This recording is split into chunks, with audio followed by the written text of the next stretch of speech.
some water now.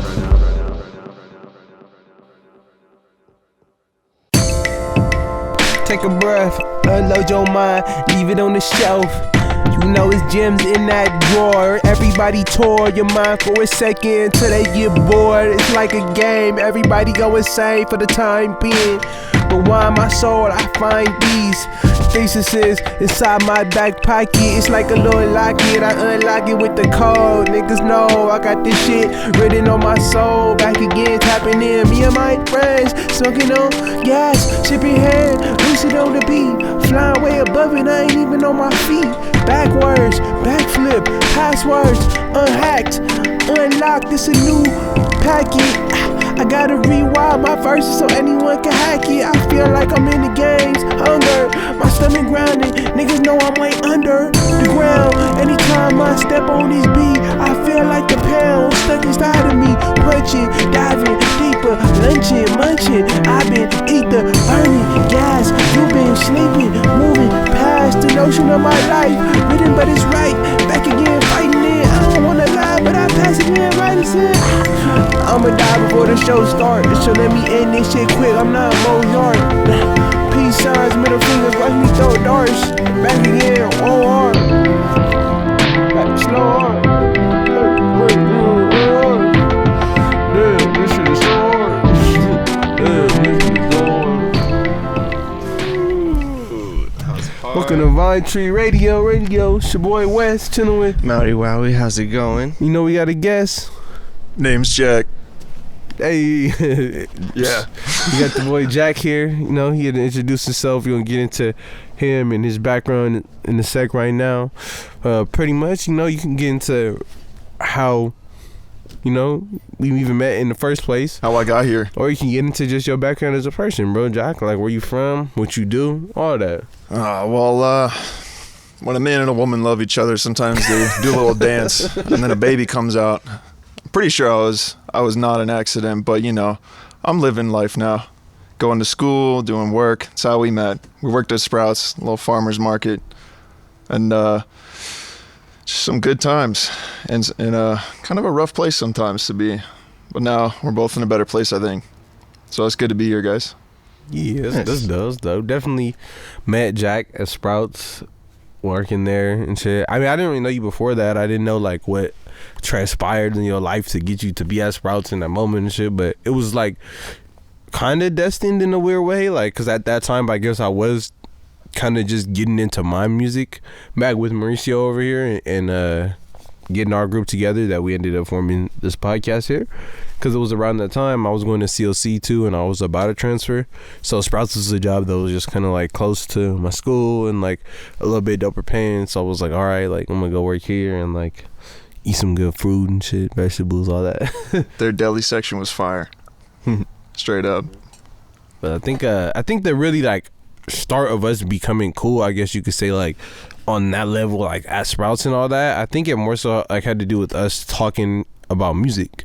I think that was like the common ground for sure, like talking about music or life, because I feel like you said, there was people at Sprouts that I kind of like got along with here and there, but definitely select few people that you kind of like were into the same type of shit. But I think even you took it to a different level where it was like the type of thinking where it was like you would say certain shit that was just like, it almost would like throw people off, but it would be in like a funny way where I appreciated it because it was like a difference than like what was just going on there. Like you was kind of in your own zone with that shit. Like you were like, nah, like this is how I think, this is how I am, and like kind of like it was an experience within itself. People was like, they gonna experience this. Yeah, you know? I'm the most endearing crazy person you've ever met.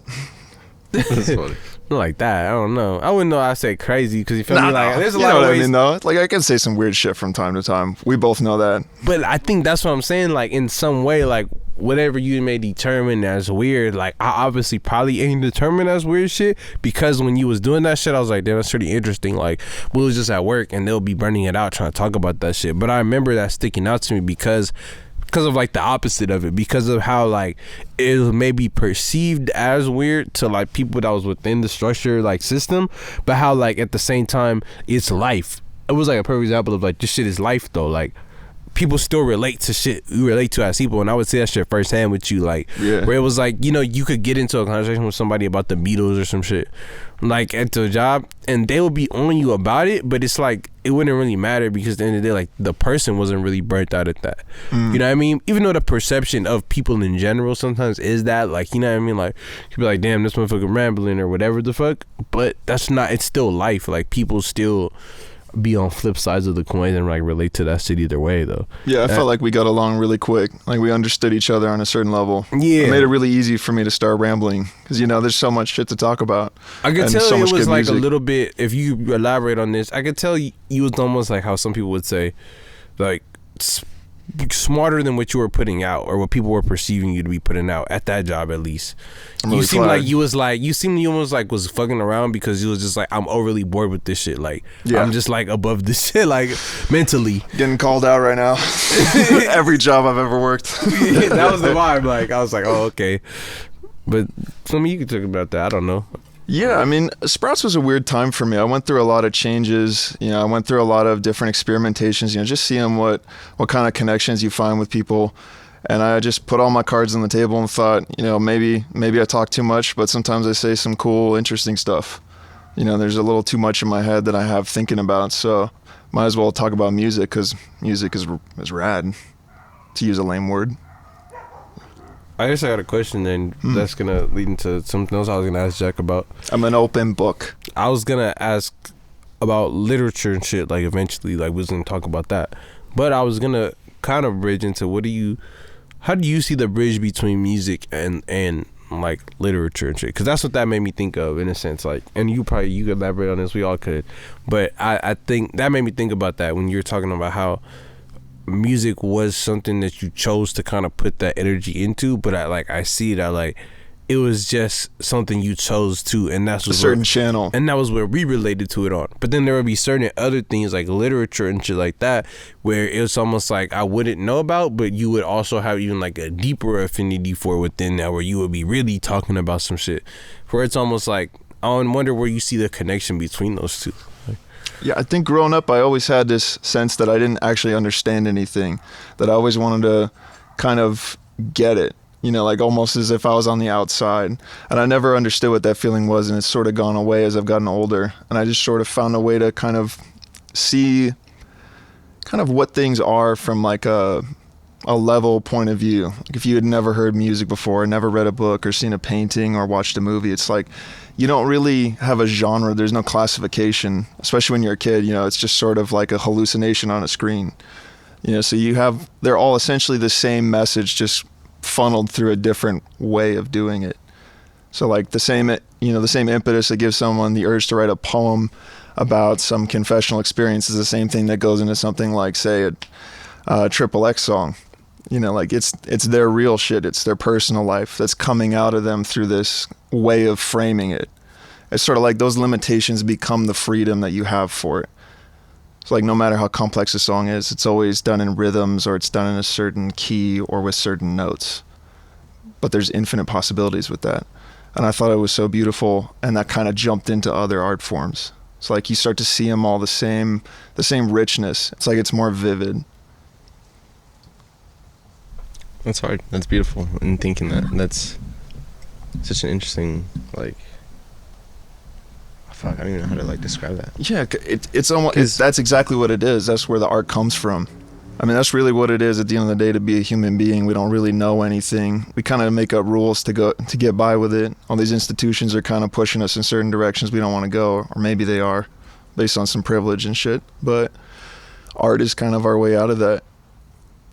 Definitely. I think that was something that at least I was able to see your understanding of through the way that you move. And I think that's something we all kind of like gauge from different people, like the way that we move in life. Like, you can kind of see people's understandings of certain shit. And like, I think that was something I quickly picked up on with you. I was like, yeah, like, your understanding of shit is different because the way you see how art breaks through this shit. And it was like very vivid, where it's like, yeah. And that's kind of how I look at life a lot, that like art really kind of is that thing that like breaks through it, because it's our interpretation of our experience, and we can really only interpret that shit through our own perspective. You know what I mean? It's a lot of shit that's very like unique to perspective, and then we get to interpreting that shit in like these other ways to make people feel them. And like right there is like that shit. It's like it takes it damn near past universal. Like that shit is like some shit that kind of like it shatters certain, like you said, like systematic push things that kind of like want to push us in a certain direction. Like it could even push back against that shit. And yet without that sort of flux of life, you know, people die or they change arts or styles change or new genres are formed over the decades, which isn't even that long of a time at all. You have this whole sense that because people have this need to connect with other people, it's like you create a fantasy to get to the truth. That's all of storytelling right there. But even with music, I mean, you're using their ears, you know, the sensors in their ears from their nerve endings and shit, and you're making a whole world out of it. And it's up to you whether you want to get closer or further from reality to make a different kind of statement. That's interesting. What would you say about the connection between literature and music? So I feel like going off of what you were just saying, I think it dives into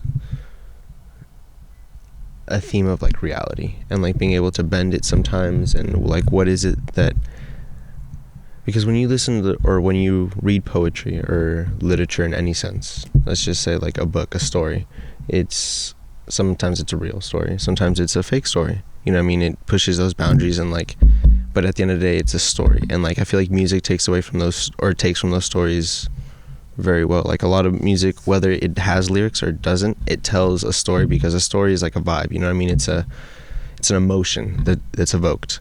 Like that's what art is, right? The art is the expression of what we feel at the moment. Like it's just about like what you're, I don't know, just exactly like the style can be the substance too. Just the aesthetic quality of that piece of art. Exactly, you know what I mean? What you want it to feel like, but the emotion to evoke. But the point being there is like the emotion behind it can be like made to be felt by the listener or the reader in the same way from literature as from music. And I think that's the connection. It's just they're both art, you know what I mean? Like at the end of the day, like all art shares that kind of innate like feature of being able to depend on the expression and the emotion. Yeah, that's how I feel about like the connection between literature and music.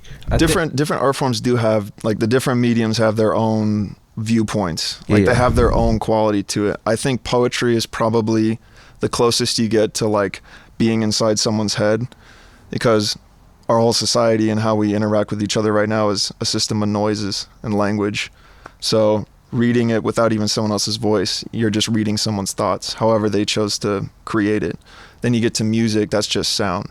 So you can't see it, you can't touch it, unless you look at waveforms, but you just listen to it. Do you write poetry, man? I feel like I remember you writing poetry. So would you say then that like movies are like the form above it? Because it is kind of like poetry, but with the visual aspect, because you say you couldn't see it with just music, but I think the limitations are shifted. It's a different paradigm, because when you have a film, you have the visual element, but in the same sense that when you adapt a piece of fiction or a nonfiction into a visual property, it kind of loses something, because you take away that ability to control the speed, the rate at which you take that information in.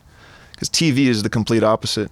No matter what you do, as long as the TV's on, the frames are still going to go frame to frame, and you're going to see the visual movement and the sound exactly as it was intended for you to see it. So it takes that imaginative element out of it.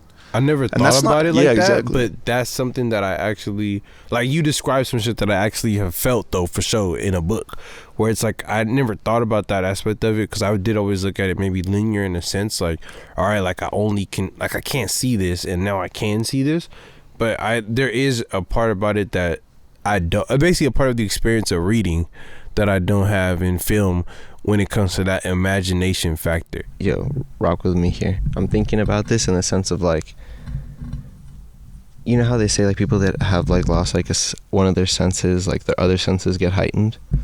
You know what I mean? It's that subtractiveness, the ability to kind of... That happened to Matt Murdock, I heard. The ability to...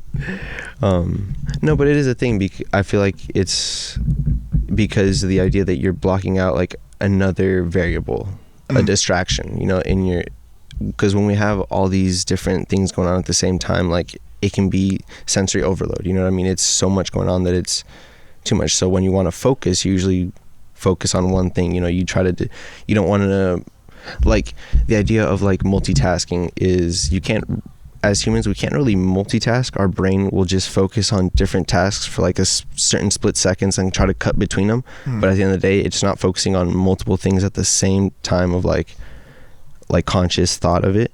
And so in that essence of like, you need to be like, the less that's turned on at the same time kind of like lets you focus in more. So I feel like maybe that's leading into why literature gives you more of that like creative and like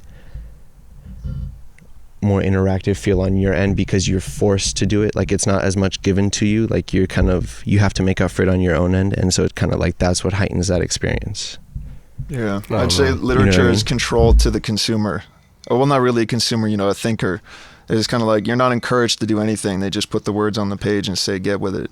So it's like you control the speed and how you view it or what your associations are. But music is like one layer removed from that. So like you were saying, I thought it was interesting. It was sort of like the way you put it was the scale of a piece of art can kind of make the stakes grander if you shrink it down. Like even, especially in dramas, you know, in TV shows, we see that all the time. Rarely are there 50 characters, even though they have hundreds of episodes, say, for like the longer form. It's always the same 5 or 6. It's because if you take it down, those like smaller moments become bigger. It's I think I kind of understood what you're saying, but I think the part that was, I guess, only got confused on was that like it was almost like the statements leading up to the end part. But I guess that doesn't make sense because it was like a scenario in which you're describing, kind of like where it's like, I guess in that scenario I understand how it could, like, the limitations can be on both sides. You know what I'm saying? Like the limitations both ways on like one, like, you know, imaginatively on like the reading wise, but then also like on the other end of it, like the limitations on like if you don't, you know what I'm saying, like, because then it comes down to the person, like, and their own creative ability, like, I don't know, say creative ability, but their own like sense, maybe, creative sense, you know, certain range that they'll put themselves in of like, you know, certain people it lends themselves to us to being like, oh man, I gotta make up for more of this, like. But I guess that's but people enjoy it. That's like I'm saying. It's like the end of the spectrum of like maybe that, but that's why also like some other stuff that gets like on the sensory overload stuff. Yeah, like I guess I was about to just get into that part of art, like just to touch on that a little bit. Like I feel like that's a whole nother muscle in my brain that I almost like do feel like I wish got worked out more often. Like even in music, certain times that muscle used to get exercised where like shit was left so open-ended, but it was still full enough. Like it's almost like you knew that it had to be full enough content wise and vivid enough that it was going to take you somewhere, because we wasn't at the point where it was all about the other outside, like the, you know, like the hands-on experience, the visual experience, like encapsulating you, like how it is now. Like there's visualizers, there's like everything is kind of even on the other end, more on that than it is on what content you even putting out. You feel what I'm saying? So follow me there for a minute and go to like when it wasn't that, and you had to damn near be like, there's only going to be so much of that. You know what I mean? So you had to overcompensate the other way, and that's doper to me in a sense for art. You know what I mean? Because you had to really be like, what's gonna make you do that on your own? That's kind of, I think, what you're getting at. Like there's no, usually when you put out a book, there's no of that. Like it's just, if you do that, you do that. But in that time of music, it was a little bit of that. Like they were trying to do that from that, if you get what I mean, like from the content. They were really trying to get you. In books, sometimes they are, but it's kind of just like they're so. I feel like I look at it like personally, like they're so confident in the content in the book that it's a little more shoulder shruggish. Like it's a little more like when you get to this story, you gonna get to this story and then you gonna find out. Like versus like with an album, like in those days, I feel like they were really like trying to make you like.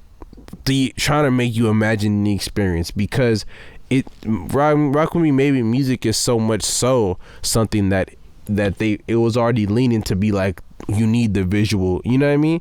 Like it was already leaning to be like you could kind of peek into the future with it, so they was already trying to make it like that, you know what I mean? Because they knew that was going to take over, I feel like, versus like books, I feel like you kind of feel like it's going to stay in the, like that's their sell. you know what I mean? Like, in my opinion, like, that's their sale. So I feel like they wasn't really trying to, like, they was kind of just like, it's always gonna stay like this. You know what I mean? Like, you come in and get the same vibe. Like, there's only so far you can take the framework of a book. Yeah, like, you know, come in and structure. tap in and, like, have this feeling and shit like that. Like, music, they kind of saw, like, it's going a direction. Like, we don't, you know what I mean? Music videos, all that shit. It lets you know, like, it was going a direction, you know? It's its own separate world, I think. Literature's a lot harder to, like, break down into certain pieces. Like, with music, it can get pretty simple, especially with the technology. But with books, it's kind of like the immortal form. You know, like, without printing presses, we could still write it's things like back in with the day when pens. you used to burn books. I feel like those images are so powerful because it shows you, like, this was, like, niggas ain't think it was going to get further than this. They were better than this, like, this was it. Yeah, and the whole league of snobs and the conservatories and stuff saying, like, oh, only people that go to our school can learn this stuff. And now it's just like, download a free PDF of the newest book. Yeah. It's very deep because it is interesting. Like, you're right that it is the immortal form of, like, it's, I mean, I feel like the only thing that goes with it also is maybe spoken word translation, but it doesn't last as long as written, in the sense of written is a bit more accessible as, like, Yeah, like, you could pass it down. You know what I mean? Scripts and shit have been around, like those ancient motherfucking scripts people have described from years ago. Like, I think sacred texts or sacred texts crazy. in certain Exactly. circles, like, I think those have an Wild impact shit. on Without the a impact doubt. of books, like having them still be around. Because if people weren't still, you know, forced to or encouraged to or just naturally wanted to read certain holy texts and books, like, it wouldn't have quite the same import, I don't think. I got a question of all questions. What do you think what do you think lasts longer? Like, is gonna last longer? Like, if I was to write something down, right, in a book, you know, it's published, or if, like, or if it was to, like, I digitally wrote something out now. Like, what do you think is gonna last longer? Like, I'm so glad you brought this question, because I was really going to transition into this. Like, if there was no physical form of this thing versus there being a physical form of this thing. I think even if there is a physical form, the digital will outlast it. Think it will? Like, I mean, I was gonna say, I didn't really put too much thought into, like, which But one we put I'm all our side shit of, on the but- top layer of the earth, so if an asteroid comes, all that's gone. Yeah, that's what I'm saying. There's a lot of damage that could happen to a physical thing. Yeah. That is the point of Just being get it digital. taken out. It could just be lost. Like, that is. Exactly. Like, the physical things are much more susceptible to get even just general wear and tear. The amount of, like, effort it takes to get into something to, like, be, like, fully secure for, like, say, But I like, guess nuke a server and could all just that. be blown up too, though. Like, It can somebody be. could just. Does it? It's But if not we're like talking about longevity, and if we're talking about, like, the idea of, like, on odds wise, then yeah, the odds of something being in a server and versus the physical, because there's less where it's harder to like destroy. I mean, than, like, just writing something down. But I guess there's, like, certain, Like, I even don't know, on just that it, sense, it that's always simple, goes like- it goes into the extent of, like, I feel like in both these arguments it comes down to, like, how deep are you going on both sides of the argument, because, like, do you have the infinite amount of resources that it takes to build something that can really withstand, like, some crazy shit, or are you willing to, I have, like, your I often own don't satellite do that. up, like, I often don't do that. I wasn't going on, like, deep on either side. I was going just But off, yeah. like, the odds. You were But I trying know to that's learn just- about storage based on those containers. And on the odds. odds, which I was saying, like, yeah, I see exactly what you're saying on the odds, because I was saying it's more likely for that shit to last. Or I feel but like it if might I was be, to but go into I don't the know. I can see the imaginary argument deep either on way, each though. side, that would be a whole different argument. Like, if I had, like, the bands to make the most indestructible shit, or, like, the bands to make the most, like, secured ass paper, like, that would be some different. That's like a fantasy analogy. What do you think has a more value, you know, in terms of a physical piece of media or the media itself? Because once you remove the physical aspect, you're left with just the content. I think that's depends. a perfect example of what he just said. Yeah. Where I was gonna say, like, that's where I get into my fantasy analogy of, like, it can be more valuable if X, Y, and Z is happening, Yeah. or if X, Y, Z. Like, that's when I need that analogy for. Because it could be, depending if these factors are like this. Like, exactly. That's why I was saying that, like, it's one of those, like, I could see the argument on both sides that, like, I think it's a case-by-case basis, because in that argument of, like, is the physical or, like, the media itself depends on what the media or the physical is, like. Yeah, like, there's a lot of variables and shit that could make it on either side, I guess. I think the More valuable. the biggest variable is probably which is the original. if the original is a media piece, then the media piece and then would when you probably throw be that worth in, more. shit, a lot of times the physical is oftentimes the original. It though, is. because they don't get to making the digital copy until they see the original. A lot of Because times, digital is very new. It's a new technology. it's like some shit they made Physical has after they existed seen forever. the OG. Usually, it's like, okay, now we got to make a copy of that so we don't lose it. You know what I mean? Exactly. Like, But now also the question comes with physicals is the question of authenticity, because like how much stuff is fake? You know what I mean? Like when you're getting stuff like on a resale basis, like how much stuff is just off-brand or like that's just like interesting as shit, fuck. like On value, right? That's an interesting conversation on value, right? Because say we get into that whole conversation like we just had about, you know what I'm saying, something being more valuable than a physical. But then doesn't the dilution of something being digital and copied in some sense lower the value of shit sometimes? yes, because it does depends. That's what I was saying. It depends on the content itself, because it comes down to like what it is, because the argument can be made on both sides, because there is cases on both sides, that, like makes sense. of how like the physical form can be the more dominant thing. Think of it as like, all right, think of like the Well, here's the catch in that, because you have just the media itself, almost as if it's a physical piece of content. You know, it's not a performance. You're not watching a play. You're not listening to someone perform the song. You're listening to like a recreation of it. It's like a movie. I think Jack Nicholson once said that. He's like, you're not photographing the reality. You're photographing the photograph of that reality. You're trying to capture this immortal version of that. But if you were doing it straight up or improvising it or rehearsing it and doing it like a live performance, you'd have those differences every time. I see how the variables affect that shit, because that's a good example, because you could make a movie that's worth more than a picture of the fool that was Scarface. You get what I'm saying? Like, even though the picture could possibly be like, damn, this is a real OG live picture of this fool, but you could make a movie about somebody's life or some shit that turns out to be more profitable than this original shit. Okay, so here's the question: when this movie comes out, what do you consider the original copy of the movie? Is it the file that's on the drive? That's the original copy of the movie. That's a key word, not the like. I'm not. But that's a picture. But that's what I want to get at, because that's what you can compare it to. Because if you're gonna sell, if you're on the resale, you're either selling like the original picture of like or whatever that snapshot that they're trying to get at, like, or it like could be in the same range depending if it's still the OG of this film. it is. But then that's what I'm getting at is like nowadays, like what even is the? Because like is it the one that they?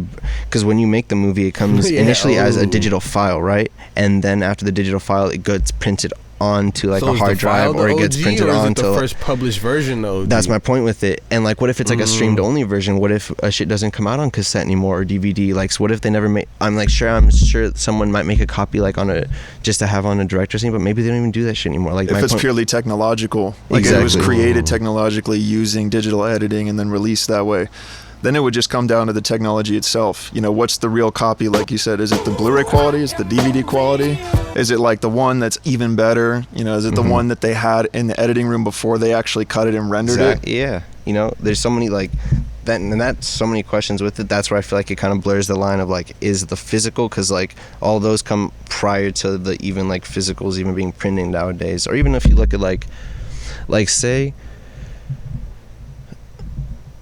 like when like the graphic art stuff started coming out, you know, graphic design, like the ability to do it on a computer, like the initial designs, like some stuff was drawn, but when stuff was done initially just on the computer, like there's no other physical form of it, and it's just like the logo work or the stuff that like, what if there was never like a concept, like a physical paper drawing of like the McDonald's? I don't know if there is, but like what if there was never one of the McDonald's logo, but they had one of like the AI file that they use for shit? Like one of those things where it's like probably the digital would probably be worth more than like the notepad that they drew on it afterwards, you know? But I don't know. That's like that case by case, because maybe if they had the drawing of it first, then that one for sure would be worth more than the digital form. All right. Well, I'll use this segment to transition to our next segment. What do you think is worth more? I mean, I feel like this one's kind of obvious, but I mean, since we're adding in all these variables, like it may not be obvious. I like it. So, what do you think Jay Dilla's beat pad would be worth more, like his MPC, or a pair of drums that he owned, like that was like his drum set, like that he had in his suit. His beat pad. Because his beat pad he's more iconically known for. Yeah. But what if it's like also these signed drums that are real drums by him though? I think it's still the. I think it would still be the beat pad. You'd have a collector who's probably rich that would buy that kit, especially at the insane markup. That's why I said this one's more obvious, like obviously. But then you could throw like so much of factors in it to make it a little less obvious. It does go back into the same point that Mauricio was making. Like the whole point is that, you know, when you have this art that you're making, like which one do people actually value? Which part of it do they take for granted, and which one do they appreciate? Because we live in a world where we call it content, even if it's a different art form or a different thing, or even if it's not even artistic, so to say. Everything could be, but whatever. You know, like which thing is more valuable? Would it be his beat pad, the one that he's known for, that he created a lot of his actual music that he actually released through the technology, or would it be the drum set that he was most creative on, where he came up with the ideas at the start, warts and all? That's the thing I was trying to say. Like, there's an argument for the drum set someone could make to be like, yo, you know what's going on this drum set? Like, exactly. He does drums. Like, there's Jay Dilla drums. But based on that lowest common denominator, like, which one would most people that don't really know him, what would they want? Probably the beat pad. Probably the beat pad, because they probably. But I feel like that's what we're talking about, the worth, though. Because when it comes down to, I feel like when it comes down to worth of things, while it is like high collectors will search out for like the low key items, but the thing that's worth the most, I feel like just based off its nature, will end up being the most popular item. Mm-hmm. You know what I mean? What you say, yeah. And just off of that, like, it'll end up being sometimes burnt out as like the thing that might be like the more obvious pick of like. That's why I said the beat pad. The beat pad, because it's just like more synonymous with what this person is known for and their shit is for. But yeah, I was gonna use a transition to you playing drums, being a drummer, and I know that was kind of how we ended up collaborating on music on our first album to begin with, which is really cool, on the song Red Paint. That was great. I found out you were a drummer, knew about it. We was like, man, let's link up, do some music. You'd always be telling me to come through and like jam out with you when I was down, but I never made it. And then I was like, damn, we're making the album. And then you came through on the song, and it was a really crazy solo. Could break in there talking about that in a sec. But also, I just wanted to get into how you started playing drums, how you got into like loving playing drums and all that. Like, what age was it? Like something you did forever? Was it something like you started doing in high school? Was you in band or whatever? And then also, what made you choose that after kind of like what age? Like what? Like when you did it, like what was it that made you do it? Like, was it just affinity for music, or was it something in particular, like on drums versus something else, where it was just like, oh, this is more suiting of me? Like, I don't know. Music reached a part of me all throughout my life that I don't think anything else did for a while. You know, I wasn't an artistic kid. I didn't really make a whole lot of stuff. I might have made, a couple action figure movies because someone got me a camera for my birthday, but I didn't go any further. Didn't dip my toes that far. And for Christmas one time, I got Rock Band with the little digital drum kit with those 4 pads. There's no hi-hat pedal or anything, and they got these big wood sticks that are hollow and break on a real kit. I tried. But I tried to play on the harder difficulties, and then I just built it up from there. And then eventually I was like, get a digital kit? Yeah, that works for an apartment. Can't get a real one. Neighbors still complain, which was weird.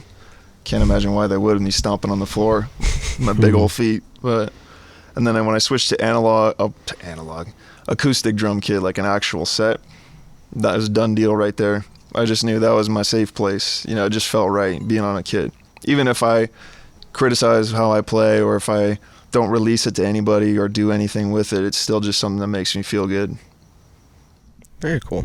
So it's like do you think it has like something to do with the fact that you don't have to like have like the electronics and stuff like plugged in to be able to enjoy it and just kind of vibe with it? Definitely. Especially with the drums, you know what I mean? Definitely. And then with the right hearing protection, like a little bit of noise canceling earbuds, or even just wearing some normal headphones, some Bluetooth, just to make sure I don't kill my ears. I'm good to go.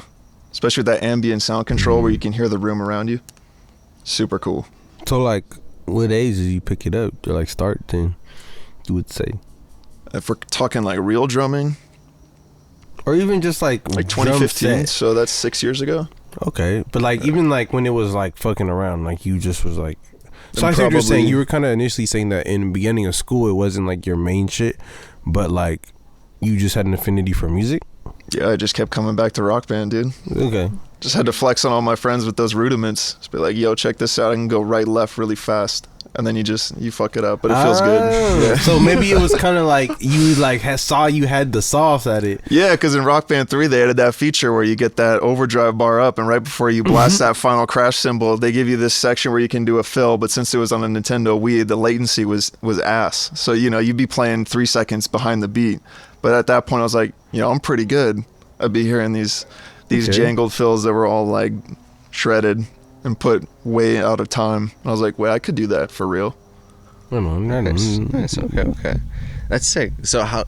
I feel like my curiousness is how much were you like as a drummer? Do you ever like finger tap a lot or like with pencils and shit? You know what I mean? Less so now because I like when people don't give me evil stares or like stop talking to me. But I still do it all the time. I'll just kind of do that shit. I'm not a drummer, bro. Yeah, same. Like I be at work going crazy to the music. I think that's weirdly enough. That's the only thing I listen to on some drumming talk. Like, cause I listen to usually words first, but I've noticed at work, for some reason I lock into the drums only.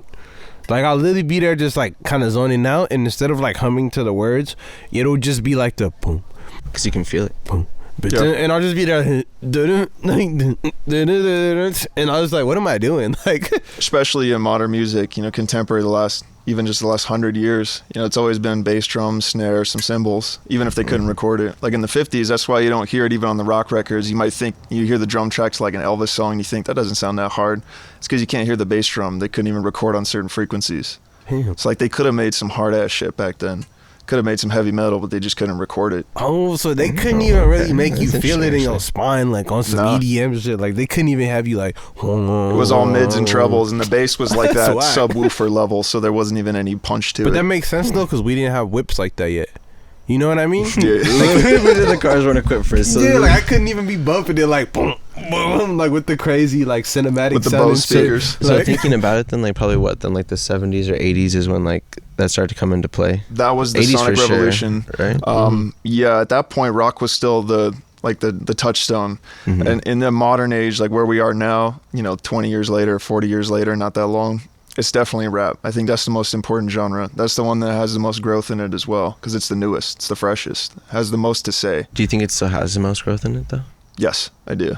Well, you go back to rock music, it only existed for 20 years, and by the 70s, some of the best rock albums and bands came out, and they were dropping heat just for 10 years straight and then dipping or making worse music. But I think that's when the view comes in for a lot of people personally, is when you kind of study the history of music in itself. And they always say it's dying. Through. Like, because when you kind of study the history of music, rather than cycling through, I think, hold on, though. Let me try to say, like, I feel like the idea when you look at music in the history, I think you see the idea. I was talking about that you see how much hip hop has the biggest margin of growth within it, because you study all the past eras of it and you see like, damn, this shit was innovative, but you kind of take all that shit with a grain of salt when you see what the fuck hip hop was doing. No. So that's what I was saying. My thing with it is that I think hip hop has been revolutionary as fuck, and I think it has grown a lot more than any other genre. I was more so just talking about that. I was going to reference. But I think from this point forward, said. I don't think it has the same. Yeah, that's why I was making a differentiation. I was making sure to make the differentiation. So I was referencing the growth that he said, because trust me, bro, I've argued with Mauricio about 1 million music topics.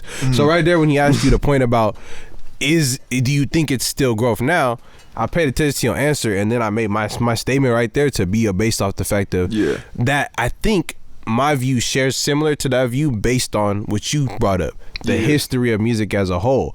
That's why I think when I do that zoom out, I still think it's that. And it's not to just say like, yeah, hip hop revolutionary, but as of now, the growth is this much, which I feel like, I saw you was getting to, but I was just making sure before you got into it that you saw that, like, I was saying similar to what he was saying. I was just kind of saying that I think maybe the way to look at it, the way that it's more apparent, is when you zoom out, which is you love to do. Zoom, and I was saying, and maybe when you zoom out, you're saying it's still your same view. But I'm saying, like, when I zoom out, I think that's what allows me to see that hip hop is like like that nigga of genres. No, they are without a doubt. So okay, so this is where I'm gonna get into this. where I was saying it's a blend and a switch is because at the end of the day, music is a blend. You know what I mean? There's so much overlap in genres, and I hate trying to like define genres in songs because it's so difficult sometimes. I feel like there is just so much overlap as a whole that it's hard to say something is definitively one thing over another. But with that being said, like, you can make the argument then that like this is all just an evolution of rock, like, and it kind of is, you know what I mean, like, or an evolution of like blues, or like or just folk music, or like the base of it, and it's just kind of like what it's turned into in its own iteration.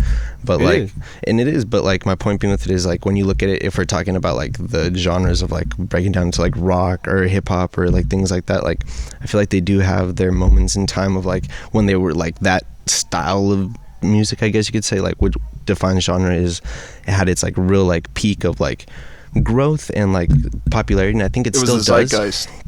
Yeah, and I think it still does right now, but I also kind of think it also stands in like a changing of the guard, and I do see like while the 90s had like a lot of like the R&B wave, I think actually like it's gonna hit even harder like this time around. Like I think like we're transitioning into that, and I think you can make the argument like, oh, R&B is very similar to hip-hop, and like they're that blend as is, you know, exists so much that like, can you even distinguish that much? Is it still hip-hop, or is it just the evolution of hip-hop? You know what I mean? Like, did they grow up at the same time that it really just are the same R&B thing? definitely came before hip-hop. Yeah, but they all came from the same badasses. They all came from the same thing, the same way you said. But we're talking about the growth of like what they grow into and how they kind of like are the superior. And that definitely grew after that. Because I think Wesley's point is that when you take it at a certain level, it's sort of like there's a stagnation that sets in.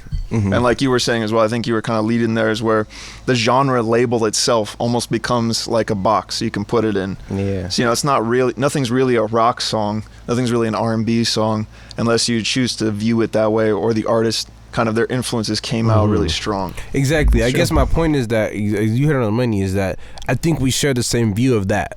But my take of that everything blends together, I think that hip-hop is the best exemplification of that.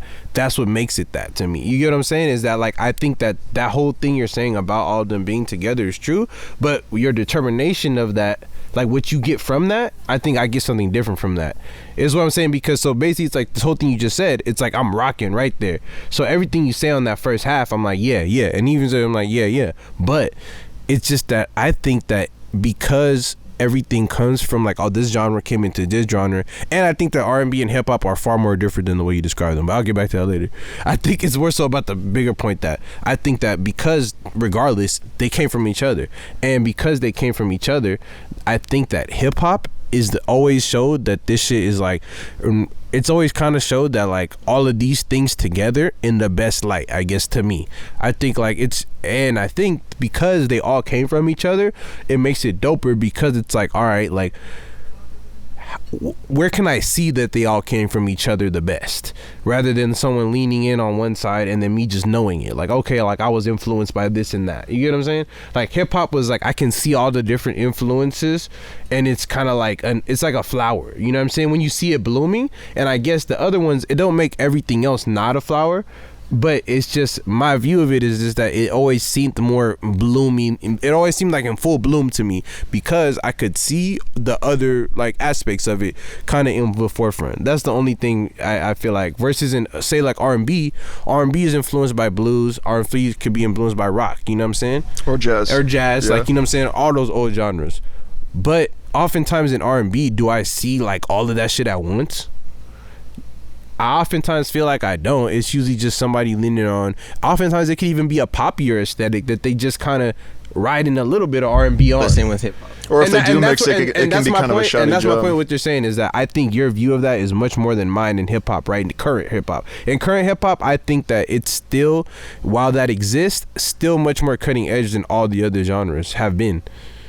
I think there's a curtail to that. There's a sort of an end point as well, though, because there's a certain point where once you take a type of music, you have to integrate, or it kind of dies out, or it becomes kind of a parody of itself. Like country at this point, you can't even call it that anymore if you're going by standard genre labels. Hip-hop's not exempt to that. Yeah, because you look at hip-hop in the past, like Run DMC was dropping the hardest beats in 1984, and you listen to it now and you're like, the melodic influences aren't quite there yet, like the putting the chords in the back, the sampling stuff, like all these revolutions that happened after weren't there yet. But at the same time, the stuff that came later, They're sort of like extra bonuses that you can use to do creative shit. But back then, they were more like they were at the forefront of creating it in the first place. That lends to your point, what you were saying about cycles too. Is that shit does come back? You know what I mean? That even though, say, like, it could be like that, like whatever the fuck other style could come back and then be the more cutting edge style and shit now, because it's not like the shit. Because what I wasn't saying, like I said, like I think hip hop is still the one that's cutting edge, but as far as room for growth, I feel like hip hop has exploded so much since the 90s, you know, that like it's had a nice 20-year run, 30-year run almost. Like it's getting to the point where like it's tough though only because the model of hip hop is set to last. Like it's essence of it, when people break it down, I'll tell you why. You just gotta let it. It's just it goes to your same point. Is like we have to let shit go its course and return back to the essence, in my opinion, because it happens. It just happens like in cycles. So like it'll get exploited, like we just talked about. Shit gets fucked up, like we just talked about. But then think about it. The model goes back to like poetry type shit. You're saying like the oversaturation can take out the innovation, and then it goes back. And then it goes back to that base level of like, what is this shit? And then that's where they set it up to not fail.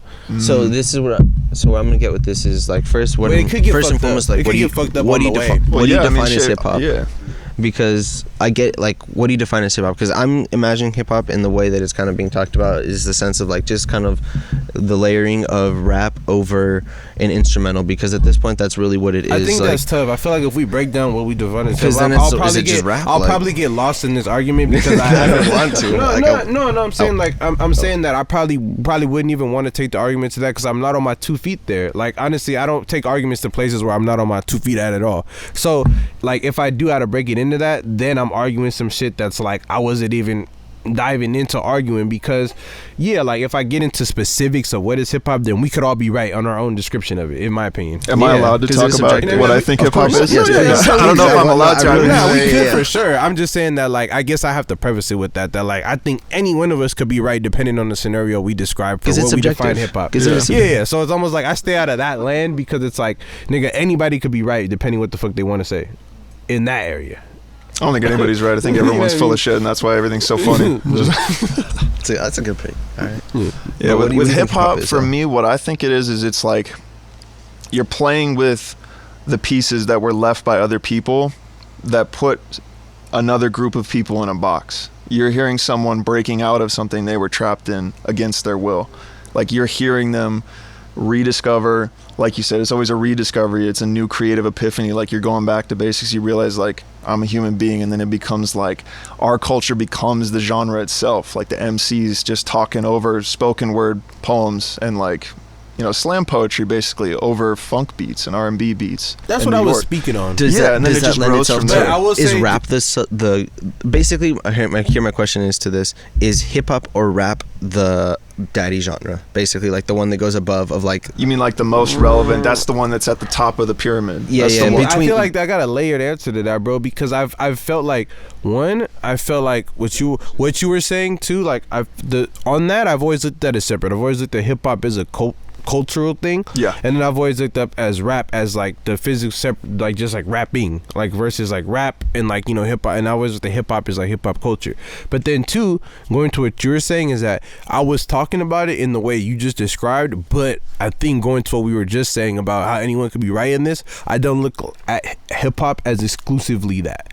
Where I think like that's the only thing where the gray area comes in, is that while I was speaking about it in that way, and that's why that whole thing was from looking at it that exact way, as like it will always, as that's the base of it. So as long as, since they set that up as like it was started and founded off that, wherever it goes, it'll always be aight, because whenever you do go back and it gets lost, that was the base. So then what I'm saying is that since I don't only singularly look at it like that, though, is the only thing where it's like, fuck, I could be wrong, because if I was to singularly look at it as only that, then yeah. But I know it could be looked at as like the other essence that you were bringing up. Like when you get into all the other semantics of it, just like, is rapping over a beat hip hop? Is this like that part about it? Then yeah, like I don't know what the fuck to say about that area. But I wasn't, obviously I was talking about what you just spoke on. Integrated. And that's what I kind of reference as hip hop. I know people do look at hip hop as 1 million different things, but I feel like I can't control the 1 million different things. I can only speak on it from like the way I look at it. Like, so what I was gonna say with it is the way like I see hip hop is that it's kind of just like the integration, or that is actually the mix of the lyrics with the style of lyric, or not even like, I guess the delivery of lyrics, not style. But I'm a little lost because I feel like he didn't say shit about that. No. He's saying the same thing I am. The genres kind of came together. That's what I'm saying with the growth. I know, let me rock for a second. But the delivery of lyrics, because that's what defines rap, really. What like defines that over any kind of other lyricism. Like when you break it down to it, it's just all. But my point with this is, all right, then when we said the spoken word, because I'm glad you said that, because that's what it comes down to, is like the base layer of, if we're saying of like what is the integration, we're talking about like the room for growth. The reason why I think that like hip hop is limited for growth is, yes, I think that it is any kind of layer of that like spoken word, or like that style of delivery of lyrics in over any kind of instrumental. But because it can be over any kind of instrumental, it's just like, as anything pops up, it can grow with it. But as like a scale for growth, like if there's some like a genre itself that pops up and then just blows up, that's gonna grow bigger than what it is of just like that kind of just touching a little piece of that. Because hip hop is just gonna, like, say it this way, say if K-pop blows up, let's just put rock with me, right? Just say K-pop blows up and becomes absolutely huge, but then hip-hop then becomes also going to grow with it and have like the K-pop iterations, remixes, or not, just that blend of like the style of music, which already does exist, but like let's say that just already like continues forward, that can't grow too much forward because it's already there, and it's like it can only grow as much as like if like a whole genre blows up, it can only grow like like a little bit off that one genre, but that genre itself can grow so much. And that's what I'm saying, is like that room for growth. I don't think hip hop holds it because of that result.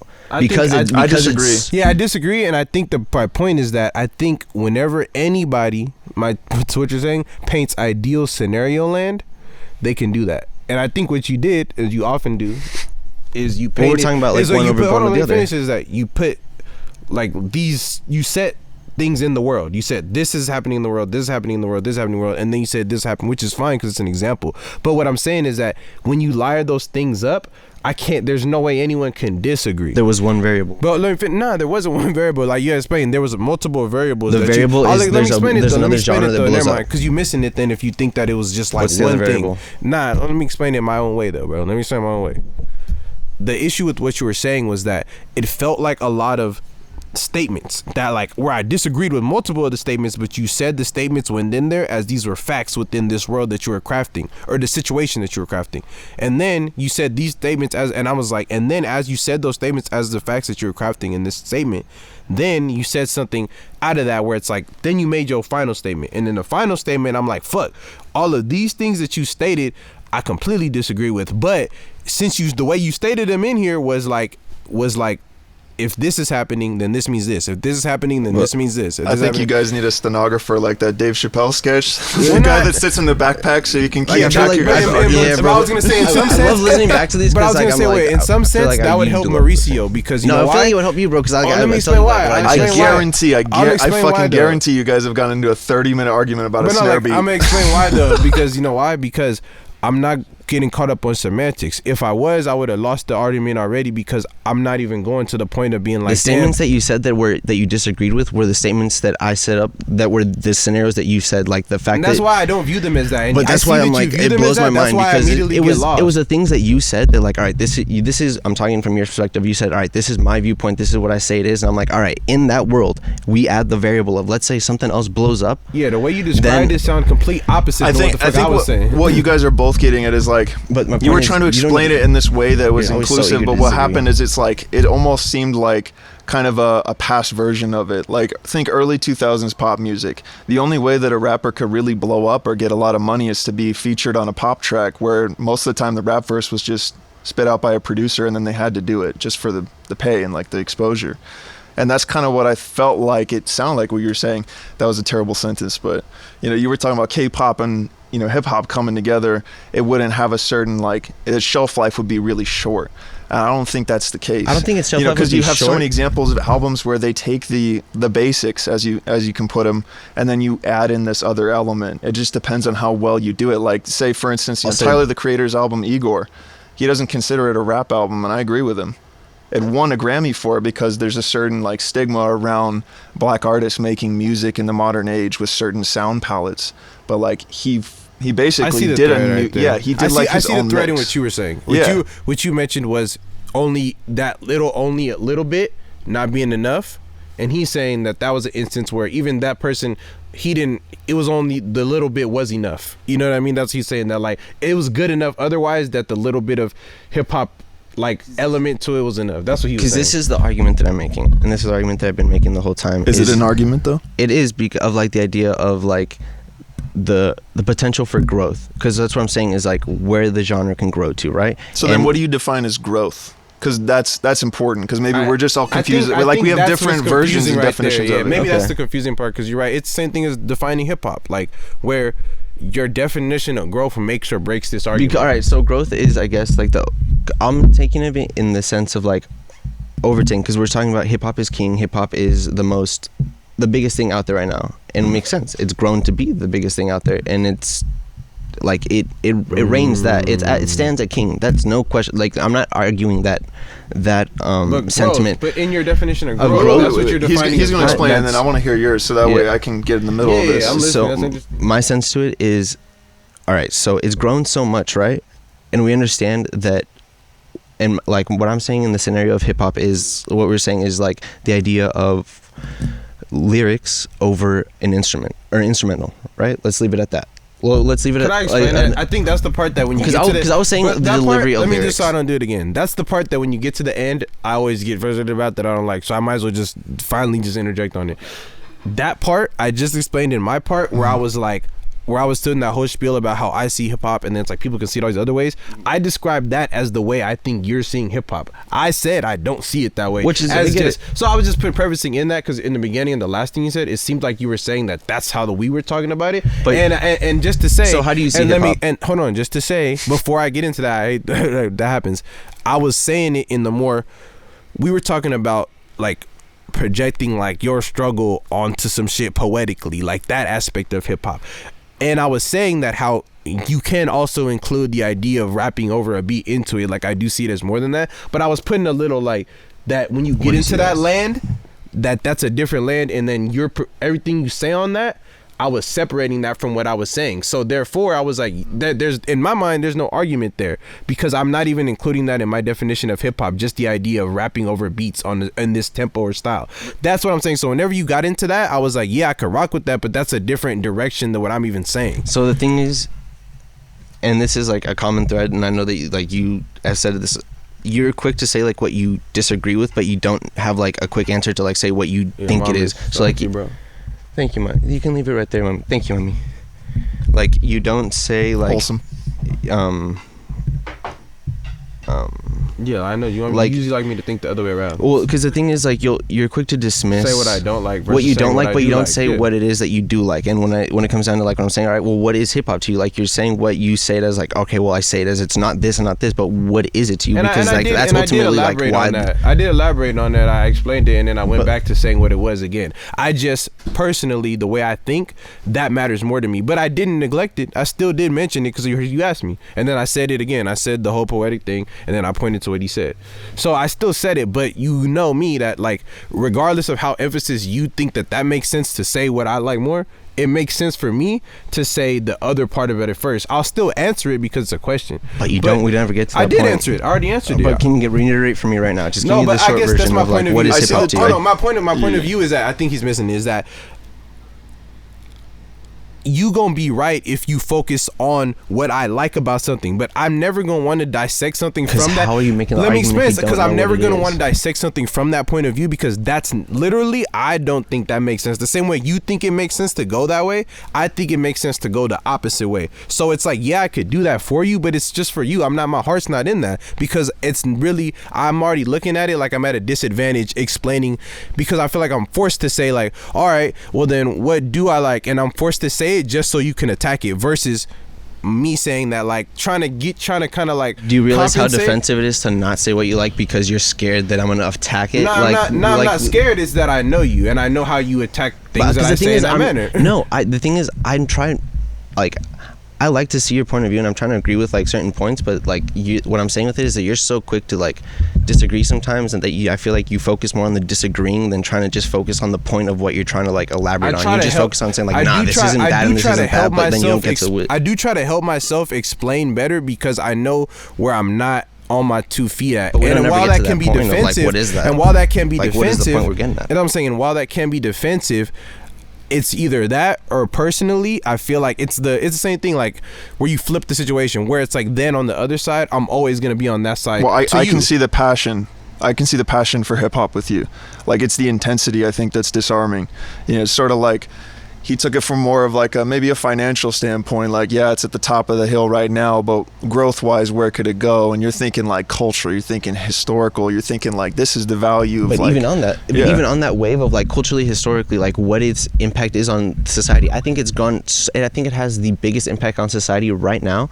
But because it's so big right now, there's only so much potential for it to grow like exponentially from this point. If it grows now, basically what I was saying is like this: imagine that it is like a branch, right? Agree. Like a tree branch that's based on these 5 pillars, right? like a vine tree, right? Yeah. Based on these 5 pillars, and this one pillar grows from this little guy right here, or this branch grows really big. The tree overall only got so much bigger because it has so much going on.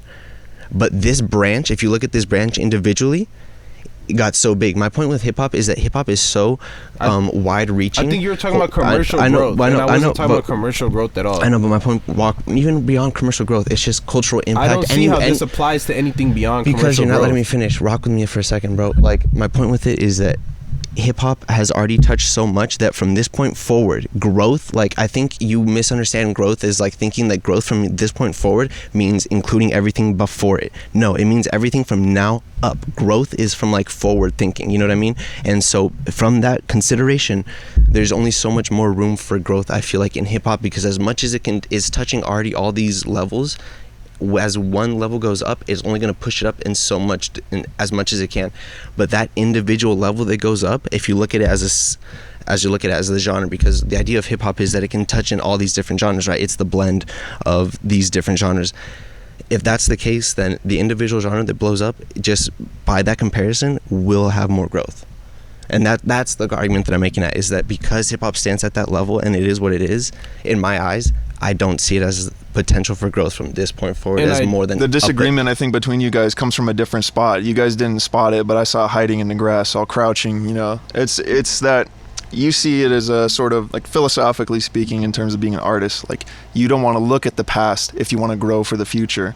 And Wes thinks it's something that you have to understand the past. You have to know what the influences are to get there, to get that growth, to integrate it, or to create something new. But not at the word of growth, but we're analyzing the word growth. Because we're looking at. And then, can I talk real quick? I was gonna say, and deeper than that, I was gonna say that it lies in that. You hit on the money a little bit, but also I was gonna say that the different definitions in growth that you're using, it big lies in that, because while the definition that you applied you may feel applies to a wide scope of things, I believe that definition, most of it applied to the commercial aspect of growth. And I think that a lot of what I was speaking on neglected that aspect purposely because of what he said. Because I think that that's what I'm saying. What he said was a microcosm of what I was saying, but it was just because, which is what he was saying. Like, from the outside, you can kind of see our reasoning outside. I'm winging it. This is kind of what I'm getting from it. I'm just watching it. You guys are intense. I love it. Outside of the stupid semantic shit, like we're saying, he's probably just seeing like the reasoning behind it. Like, and that's the reasoning. But there's more shit in front of it they missed, where it was like that like my definition of growth leads me to that, because we looking at, and that's what it is a lot of times, I guess, that we got to start realizing a lot of times we agree with the same shit we saying. We just have, it's the same shit like what we were saying the other day, like where we didn't know the definition of, what was that word, like fire or some shit like that. It was something simpler than that, like it was some word favorite, but it's almost like we got to start deciding like what Definitions words mean to us, Yeah, because then that's where these certain passionate things come up. That's what he was talking about. Like where growth, to me, I'm talking about the growth of a genre musically, and still this is where it still ends up a disagreement, though. We don't gotta keep going, but I do disagree that even from this point that hip-hop only is at its peak. I think commercially, success-wise, that's where I would agree 1,000%. Everything falls off. But regardless, and all I'm saying is, you can say 1 million things. I think we just gotta end it at you think it is, even no matter what billion things. And I'm trying to say is like, I think that it still will, based on history, though. You think because history don't have shit to do with this. That's what I'm trying to say. No. Well, I thought you said that because No, that's what I was trying to like. I was trying to dial in what he was saying. Like the version of growth that he's speaking of is that kind of like that like punk aesthetic where because you're saying fuck you to all the history, you're making the new shit. Like you're actually growing artistically that way, because it's like, yeah, maybe this is at the top, but you can find new ways to get to the same shit. You use like slightly different words to say, you saying what he's saying, but you just using slightly different words. It's like a maybe I don't even know. It's general sentiments, and he's like it rings close Like enough. That's what I meant. I probably put it in maybe a little more triggering fashion, but like we saying the same shit you saying, just different phrases. Because we just describing what you said. We're not even saying our point of view. We just trying to describe what you said. Yeah. Basically, what I was just trying to break down is that I think that it had a little bit more room for growth. But beyond hip hop, let's talk about art as a whole. Where do you, Jack, see art going? Where do I see art going? I think art that's the drawbridge before the moat of nihilism, to use a really shitty allegory that I just pulled out of my ass. The idea that, something doesn't matter, that nothing has any meaning. Like art is how we create it. That is the closest we get to having complete control over something that we do while we exist. Everything else is out of our control, and even then it's up to technology now, where we release the music. I think art will always grow and it will always die. And that's the whole point. That's kind of, we're living things, creating things that we think are going to last forever. You never know what's going to be the next big thing. You never know how much growth something has. We don't really know much at all. But I think art is the vanguard that keeps us from being more fatalistic about our surroundings and our lot in life. I see some motherfucking shit. That was the one I was looking for, not the shoes one. I agree. I agree though. I that's some deep stuff. That's balls. I think deep, you're right. you I think that art really is just never ending. It's a cycle that if it's always going to live, and there's anything can blow up. It's like life, isn't it? Yeah, because it goes through waves. Like emotion, we all go like the natural emotions of things. We talk about auras, the natural auras that exist. Like, you know what I mean? And I saw that, like, Wes. I saw that move right there. He grabbed the keyboard. That's like the Oscars playing the music at the end of the speech just going too long. He's like, "Yeah, I'll get no." this shit Actually, over the here." keyboard has like sound effects on it. I think you just haven't heard them yet. So They're like wild. for Oh, you have the radio sound effects. Yeah. This is like for the middle. It's time to get This is wild like though. when shit just starts getting going. Like No, but I'm saying like the auras in between, like, because that's what art is like the expression, right? Because I was thinking when you were saying as like art can never die because it is just the feeling, right? What it goes on to be. And then like in that sense I was thinking like, well, even if there's no like recorded mediums of things, if say there was never like a physical thing, if say it was just we're left in a room alone, like a singular room, blank space, you know what I mean, and you can whistle, The feeling of selfness. is selfness, you know what I mean? Like even that, like, is that art in its own, like that creation thing? And it is, because it's just expression. But like the point being with expression is that I feel like that's what it came down to, like in the auras of like, that's what I feel like has transformed a lot. It's just like seeing like how the energy of like the world moves, and I think that's what moves art, because we're all just like a reflection of what we see, what we live in, you know what I mean? And as the world moves in a certain way, we all move accordingly with it. And I feel like that is what kind of as I sit and think about it, is kind of what pushes art, because every art revolution is just a reflection of what was going on in society. You know what I mean? Every kind of like major moment of like change in that is just always been like, because art in itself is a mirror of society, so it's just how society moves. So I think that's... Is it always a mirror of society though? Because there are some artists that go out of their way to make sure it's like separate.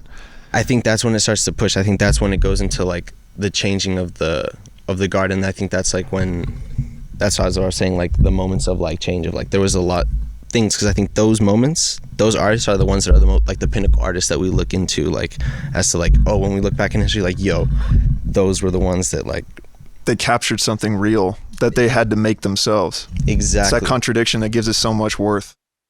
Exactly. But thankfully to them, that we were able to move on to, I don't know, just the new waves that we did, and continuously go on those waves.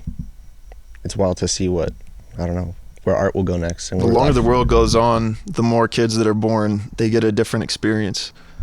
You know, Exactly. even my parents, they experienced vinyl records and 8-track players. That was the new shit. You know, a Walkman was the coolest thing they ever had. You know, I grew up, I didn't get to have an iPhone when I was younger because they didn't exist yet. And probably the same for you guys. You know, like it came out at a point where you were old enough to remember it. Deadass, like, I mean, like, I know when he came out, and like there was kids in middle school like that were copping the iPhone, but like my parents was good, because it was like the new phone, like it was hella expensive for like phones at the time. Like, Yeah, and it was all based on how other people thought of it, because you weren't fully in control of how you were introduced to that new thing. yeah, Whereas like, it now you wasn't have even like- the people born a few years later, they live in a world with iPhones. The same way that someone had to create music at some point. Someone did a cave drawing first, and everyone thought that Grom was the coolest guy in the group. Yeah. I saw someone true. bring that up the other day, like the whole idea of what the fuck do the people that set these standards really know, when they just wait for another genius to come up with some shit that's the standard. You know what I'm saying? Like, whatever the standard be, it be some shit that somebody invented. And Music then- will always grow. If you erased all the music, all memory of it, and we had to create it again, I don't think we'd come up with the same things. The same way that music is kind of biological in a sense. It's literally people's real lives, and they choose to do things in certain ways, especially based on their different traits and where they were born and raised and where they like, chose you to think go. motherfuckers just got wet until someone made a rain jacket, bro? Some fools are probably looking at this fool forever like an idiot. Like, he was making a rain jacket. They're probably like, what are you doing, bro? Like, you wasting your fucking time, bro. And then one day he pulled up, and it was just like, they just seen him not getting wet, and everybody's like, shit, we never doing that shit again. Like, that's all we're doing, like, forever now. Imagine being the first guy to discover milk or like build stairs. You know, you just looked at a hill for 5 hours. You know, you're tilling the fields 20 hours a day just because you got to live. You're just looking at a hill. You're like, what if it just went like in and up? I could just walk up the same way, but like slightly easier. And then everyone started doing that shit now. Like, that was the thing. Yeah, and then they had so much time left over with no iPhones or any computers. They were You go just like like, a I'm few going to get a towns bigger over. rock. I'm going to grab this hill, and I'm going to just start pummeling it in. I'm going to make someone's face with it. Why? You There's go a no few need. It's towns over. unnecessary, but it's really cool. But imagine how trippy that would be though. Like, you dip, I mean, you leave town, you go somewhere else, come back. Now the next 3 towns over, they all drawing faces with rocks and shit. Think how crazy that would be. Like, you come over somewhere you never been before, and now some shit you started, it's like literally like That's the norm. It's the all way over the of place. life. Like, I feel like that's one thing that like we won't, like as a human race, get to experience as much, because we've moved on to this like technological wave. I feel like we've hit, I mean, maybe there is a lot of room for innovation still, and I think it will. Innovation, we're actually like at the point where there's the most innovation, but all lies, I feel like, in a technological and like a software aspect, more so than it lies in a lot of other things, as far as like coming up with the new stairs or the new like cave drawings, because like you can't really expound on that, and that's There's no explanation. There's no intent there other than just someone made it and we don't know what it means. exactly. It's going to be the same thing with any piece of music or any piece of art that's released. That you might not have the context anymore. Everything becomes public domain if it's intellectual property, and everything after that, it's like whatever people remember the most and being important, and whatever historians talk about is what we're going to remember. Exactly. But my point with that is like, you can't like think about the person that, I don't know who made like the, off top, I don't remember who made like the the naming of the notes. You know what I mean? Like the A, B, C, D, E, F, G. Like the idea of that changing or something new coming off that is like not going to change. I think scales were invented in Greece. Like the common idea of it, like the intervals and stuff. It was different scales, and it was mostly pentatonic. That's why like China has pentatonic scales, and Japan and a lot of the same countries in that part of the world, they work on similar ones. Like it's kind of spread out. Like it's evolved, but like that, what I'm saying is like tones and frequency has already been like discovered. Like the discovery of things is so limited because same thing with like land. You know what I mean? Like we've discovered most of the land. We haven't discovered most of the ocean because like we're limited to that, and like that's a thing. But you know, there's certain limitations that I feel like crossed in certain aspects of like the physical world. That's why they're so reliant on like the digital age of revolution and innovation. That like it's going to be interesting to see.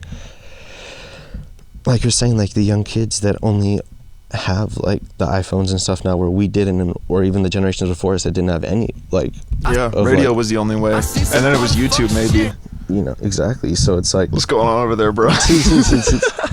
You want to join this shit, bro? I think we've seen some motherfucking shit, bro. Yeah, we've seen some other fucking shit, bro. We're gonna see some even like wilder when you shit. really think about it, like when you're thinking about it, like yeah, like as far as the transition of like digital, I think that's something that when we're older, we're gonna really go back and look at. Like that's was something to see. Yeah, because it was so much. It was just like.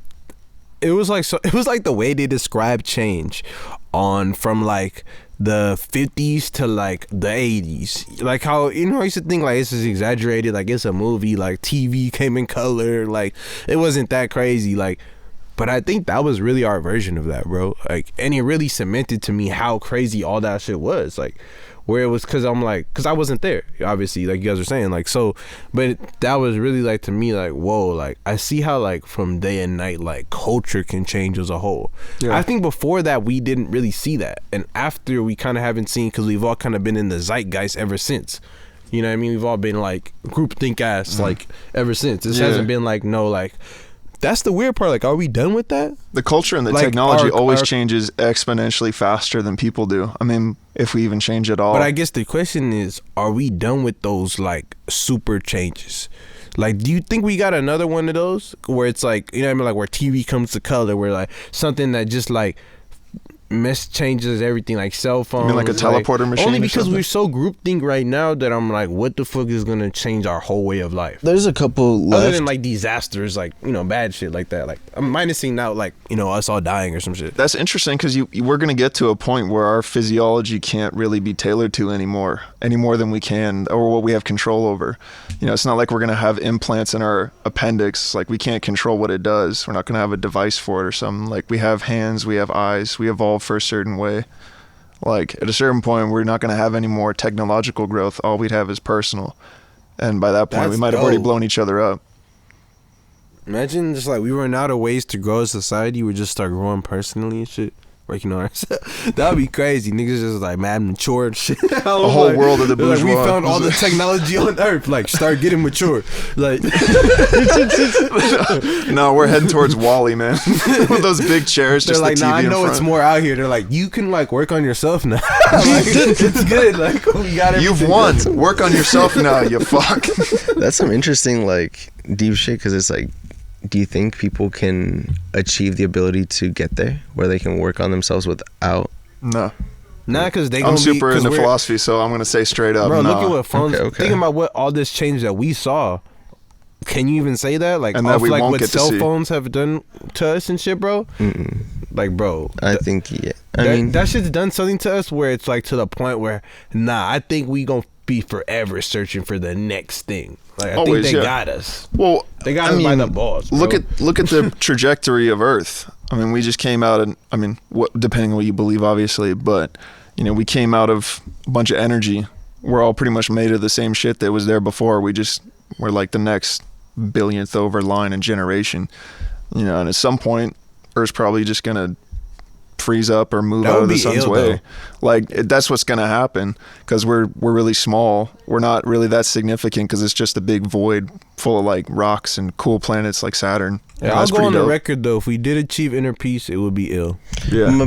I guess my question with it is, do we really feel like we have to achieve everything else first before we can focus on like inner peace and like quote unquote maturity of like, is that really that unattainable, of like the sense of you have to have everything in the world already completed to then be able to focus on yourself? No, but I think that's pretty much what it would have to take for most people to break out of that apathy, that sort of cultural boot that's kind of standing over you, like the idea that you won't fit in with the rest of your friends, you won't have as good of conversations, you won't be able to get married to the right people or whatever, you won't have enough to survive unless you follow a certain set of like contracts. Yeah, like socially. you don't need it to get that shit done, but most people won't. Most people care more about that than they do that. You know what I mean? Yeah. Like, unfortunately, like, and I think we've only gone more in that direction. I think that's what's scary about it. Yeah, I can inner see- peace okay, isn't I can see something you that. can achieve. I No, think I it's agree. just We something haven't you been going realize. the other way. I agree. You I know? was just saying, do you guys think it was impossible? But I see. I don't think it is like probable, but I don't think it's like impossible. Yeah, also. nah, you could do it. You can get it done. You know, people achieve inner peace as monks. It's motherfuckers out there that like really Depends on how you define tap it, though. into it, like for sure. Yeah, Yeah. exactly. People could define inner peace as a bunch of things and be like, you know what, I achieved that yesterday. But inner peace for me is riding around the street with no worries. You know what I Yeah. mean? And they might have accomplished that, and they could be cool in it. But 9 times out of 10, do you think that person is not going to risk it all for the next big thing? Like, a lot of times you could say nah, but I think a lot of motherfuckers in today's society, you could just 9 out of 10 niggas would. Or like, if you tell them like, yo, if you go over here, you could fucking fly. Like, they're gonna fly, bro. They don't give a fuck about that that they reached peace yesterday. That yesterday they were all good. They It's didn't the give growth no of care in the ego. world. It's the Yeah. idea that like I could have that shit. Like, most people, they can't shake that. Bro. You mean the possession, the idea of actually owning something that you're experiencing? I mean, Yeah, they the can't. ego let is that what shit gets in go. the way. That's the whole. It's like that's the whole FOMO, thing. bro. Because It's without FOMO, that, bro. we can't really survive. Like, unless your brain naturally had a predisposition to do things that everyone else evolved to do to survive. Like, if you're not, If it was that if easy, you don't have a bro. version of yourself in your head, like that you need to create every day. You know, like, I'm this kind of person. I have this job. I have this. I talk this way. You know, it always changes from day to day, but we always pretend that it's not like that. If it was And that that we're easy, like, I we think have a we would set see some nature happy, in it. focused motherfuckers walking around here. Yeah. If it was that easy, like, it would be some happy, focused niggas walking around this bitch every day. Well, what would then be the goal? Because there's so many things that are brought out of pain. A lot of art is just a maybe then release you're of right. I guess maybe catharsis. I'm wrong. I didn't think about it that deep. Maybe they would be sad because they don't have nothing to long for. And even then, what would Yeah. what would the values be shifted then if you achieve this inner peace, like sort of that sort of nirvana, that kind of haze where you're like, I get it, I know what I am. Like, that's kind of what inner peace is We're to getting most meta people. now. We're getting meta now because it's like now we're getting into nobody wins land. And right here, I kind of like, because what if the chase is the peace? And that's when you get to nobody win land, because can you even achieve inner peace without there being a chase for it? Is it Does the- a it's dog the- even want to catch the cards it's chasing, the hunt bro? or the kill. You know what I mean? The But see, nah, I argument. don't It's know. everyone I goes don't for the fully hunt. rock with that, but I just gotta throw it in there because it exists. Jesus, I know that thought Everything he exists. says, you're like, I don't fuck no, with that that, bro. was- See, you see it. You see it. Well, that it's was for not you. just me. It's not just me. I know that was for him. That was for him. He understands though that like that was literally like for the argument's sake. Yeah, I'm just Like, back here. I just Hi, love everyone. throwing shit in for argument's sake. Like, that was me getting like on some no. I literally said that's nobody wins land because I wouldn't win in that argument. It's not my argument. I was just throwing it in because it's in there, nigga. Like, that's exists. It's a thought in there. It's not my personal like belief, but So what do it's you in think? the mix of shit. Like, So what do you think on it then? that's what I'm saying. Fuck, I wasn't prepared to think on it, nigga. I was throwing it in there because hopefully maybe somebody else shared those beliefs. Because It was like jazz. We're just all so- improvising. so- and he took his solo. Yeah, I was just trying to throw everything in there that is on the topic, and I was like, oh shit, that is another point of view. Like, but I like to throw shit in there regardless if it's my shit or not. I wasn't really prepared to back it up if it's my shit because I don't believe that. Wait, well, here's my question though. What the fuck were we talking about? Because now I'm lost. I I guess know, it was yeah, like because you the called it out and I got lost too. inner peace in the chase. Oh, now I remember. So Like, it was the is idea of, because this is me, like, I guess, but I like being like this. This is why it's like I enjoy this shit.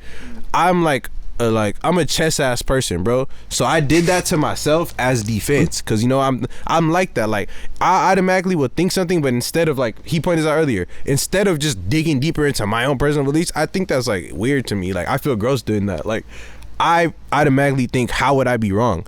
Like what would the opposition say to me? I've just been raised like that. Yeah. So that's why that's why I thought of that. It was more so, and that's why a lot of times I think of what's wrong rather than like what I think of the situation, because I'm in that, and I like being like that. Like, I'm in the defensive bag of like, yeah, I'll say a little bit about what I'm thinking, but I'm more concerned about getting got, like about like, because I know a lot of times like I'm a talker. I could talk about a lot of shit without having the backing to explain it. So I kind of got to be 2 steps ahead on trying to think on how I'm gonna get got, because I do feel passionately about the things I say. So it's like I got to be thinking like, how could I still be right about my shit? Because I know somebody gonna try to make me back it up past passion. You know what I mean? Like, niggas gonna try to make me go past passion, which I don't like to do. But if I gotta go past passion, it pushes me into that little defensive state of being like, all right, I gotta like think of what they gonna say, because I know they're gonna take it there. And then when you get around certain people that's extra logical, you know they're gonna take it there all the time. And then it makes you be like that all the time, because then you all the time like, damn, this nigga always gonna go logical. So, and some people will like that, because it make like, damn, it makes you feel, this is the argument on other people's stance, they like, that makes you be more well spoken out and well thought out. And like, some niggas like, like, there's people that get it without me having to do that. That just adds stress on me, and it don't really help me think out my thoughts more personally. Some people, they enjoy that shit because they like, that helps me think out my thoughts more, and getting like, I don't feel that same way. I feel like I'm just getting attacked when those type of things happen, because it's like, yeah, I'm down to explain and go there with you, but nigga, I'm not gonna prove it to you. Okay, so I have a better question that I've been dying to ask this whole time. So what chess piece would you be then? Is that a better question, that's bro? That's a good question, because I love chess. I think I'm a chess ass person, bro. I think that's a great quote. I think I'll be the horse. Because the horse, to me, is not the realest nigga, because it's not the queen. The queen can move as many times as once, kill everybody. Obviously, like, that's the OG player. What's on that queen shit? And the king you trying to protect, you know what I mean? So those are like real ones I feel like you could obviously pick. But the horse is ill, you know what I'm saying? He has enough moves to do shit, but I think it's the way that he sidesteps. You know what I mean? It's the way that every move he make is a sidestep. Every move's a stanky leg. Every move is a sidestep, and it's like, I dig that, because I think that's a chess player I would be. Like, because I honestly don't know the formats in chess. Like, I know what the players do, I don't know the formations. So my only tactic in beating people in chess is trying to mess up their formations. I don't even try to get them. I don't even make my plan of attacking them. They be knowing the whole attacks. They also know the names of the pieces. They know the name. The horse is called a knight. Well, I know the names of the pieces, but you know how there's like formations and shit? Yeah, like you have the certain patterns that you're trying to fit around. I never took it that far, because that lost the fun to me. But a lot of dudes that was serious about chess was like, that's where the fun's at. That's how you win. Bobby Fischer had the opposite opinion. He was considered like, he's like the Mozart of chess playing. He basically said it's essentially, after a certain point, you just know exactly which moves you can make, like the starts of the game and what the end move is going to be based on just the first move. I'm more that kind of guy. Yeah, but like having to memorize it that way, some players said that that's ruined it for them. Because you're just thinking like, once I've made this move, now it cuts off these ones, because you're thinking, well, if it's not done in this formation in this exact way, like, it's basically what chess is memorizing it, even though there's infinite numbers of moves and games and variables. Exactly. It must be so frustrating once you get to that level. That's what I'm saying. Whereas like in certain other things it'd be different. Like, how would that even be fun if I'm looking at the formats and I'm like, oh, I lost already? Like, past what the ability of each piece can do in the game, I'm just looking at like, oh, if it's like this, I can only do this, this, and this. Like, I don't know if I'd enjoy it as much. You know what I mean? Because I'd be thinking deeper about it, and it maybe would make me better at sometimes, but at some points in time, it would make me just fucking stressed. Like that, I feel like that right there is the argument of like the ignorance is bliss. You know what I mean? Or if we take it back, like, we'll make it less triggering for our friend here. If you take it to a different level, where it's like, some people say you stamp out your creative impulses and urges if you learn music theory. Like, if you study the intervals and you learn how chords are actually constructed and where the sounds come from and how to talk about music, even though you should just be playing it naturally, some would say, then some people say that takes away that extra oomph, that extra it factor that makes it important. But there's so many people, we'll never know if they learned it or not. You know, at the end of the day, we're not going to know whether Miles Davis knew sheet music or not. We know that he did, but he never thought it was important.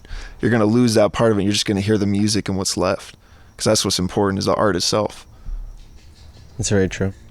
Because it's like our associations determine how we create things and think of them while we're alive, but it's not really ours anymore when we release it. There are tons of filmmakers that say that. They're like, once we drop a film, it's not mine anymore. No interpretation is technically wrong. Mine's not really right. I just kind of made it, and now it's in this form. What's your favorite book ever? Favorite book? You read a lot of books, see? I'll probably say something cliche. I actually don't read a lot of books. I prefer to read a really good book for a long time because my focus is terrible. Oh, because I remember a book you were telling me, like, I've read this X amount of times. Like, it was some book. And you were like, I've read it again type shit. I think it was probably Leaves of Grass by Walt Whitman. That's what it was. I think that's still my favorite. It's funny, I don't read it that much, but it's probably because I read it so much. It's like a part of me. You know, like it's not like I think about, oh, this quotation from this poem is really important. It's like the way he thought kind of rubbed off. It makes me feel like I'm more. It's not a philosophical thing. It's more of a range. It's sort of like you're opening out both ends of the spectrum. You know, you're letting all those other things come in. You're not just thinking, you know, I'm Jack, I'm white, I work at Zanku, I have this amount of money, I have these kind of things in my head, you know, I have this kind of physical trait. It's more just like, what does it mean to just see things without thinking and imposing on them? It's not really possible to do. I need to read this book. It's really good. I mean, that's what I get out of it. It's called Leaves of Grass by Walt Whitman. He's basically the American poet. Like, if you look up American poetry, you'll see his face with a big old beard everywhere. Like, he was a revolutionary in his own way. He tried to transmute his essence as who he was as a person into a poem.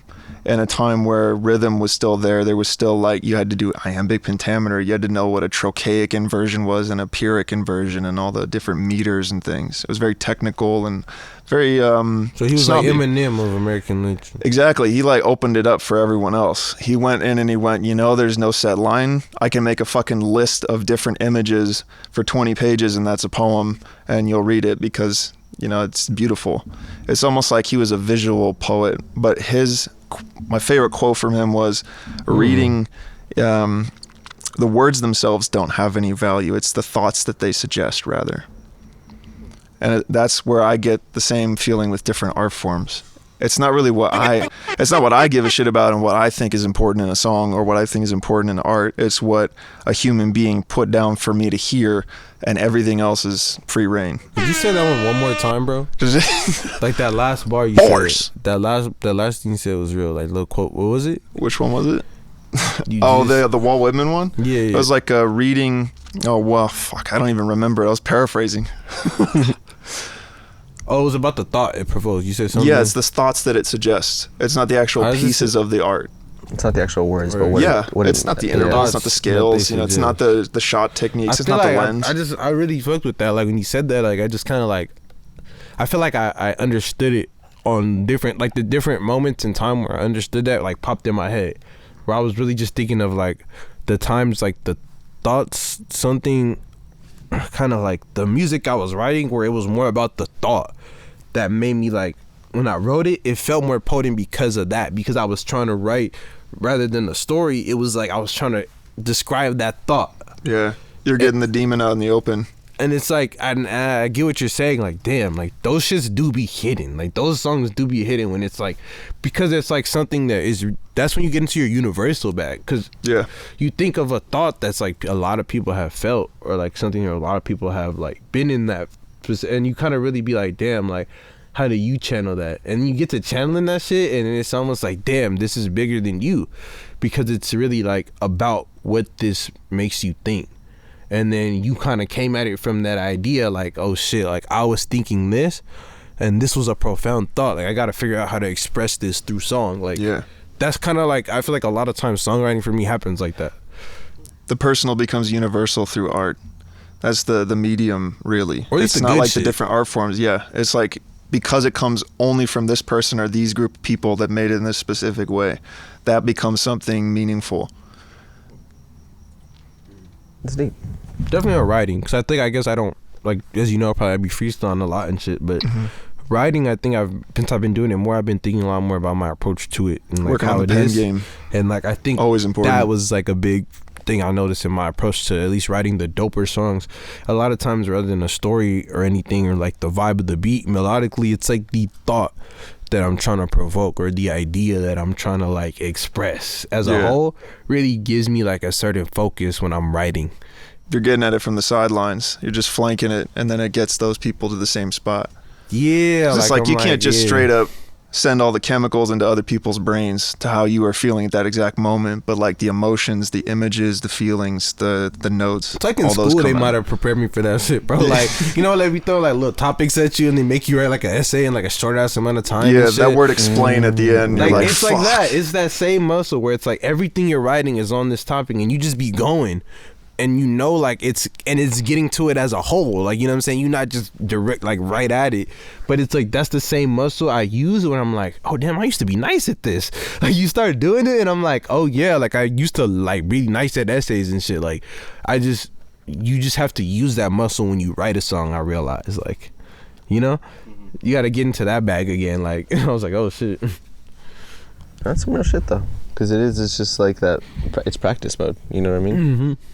Exactly. It's like you start waking that little muscle up again, and then you're like, oh yeah, like we used to do this all the time in school. Like they used to make you do this on a regular basis. Like, and I used to be the only thing personally that I liked to do in school. I think that's why I got creative at it, because I was like, I didn't fuck with math, I didn't fuck with other shit. Like I just like writing, but it was because of the, I think, like imagination factor. Like it used to be hard for me, bro, to write shit about like specific topics. When it used to give me like, you have to have this paragraph has to be about this, and then right here you got to put your research here. Yeah, the research paper. Because I'm like, that bro, always I killed me gotta too. think, bro. Like I gotta think hard, my it's thoughts hard. and write about a topic. Like it's tough when I gotta write it in a specific way. But even that helped me, because then it helped me kind of like it helped me Formulate thoughts. position information in a way, like The where arrangements. you know what I mean? Where I think that was the only thing where I was like, all right, like the arrangement of like information and shit is just kind of important to know. Like, yo, you could throw, you know what I'm saying? Like, cause even certain songs, like it'd be a lot of information at once. Like you want to just kind of like, Yeah, and that definitely goes into albums. I mean, how important is sequencing? I think it's really important.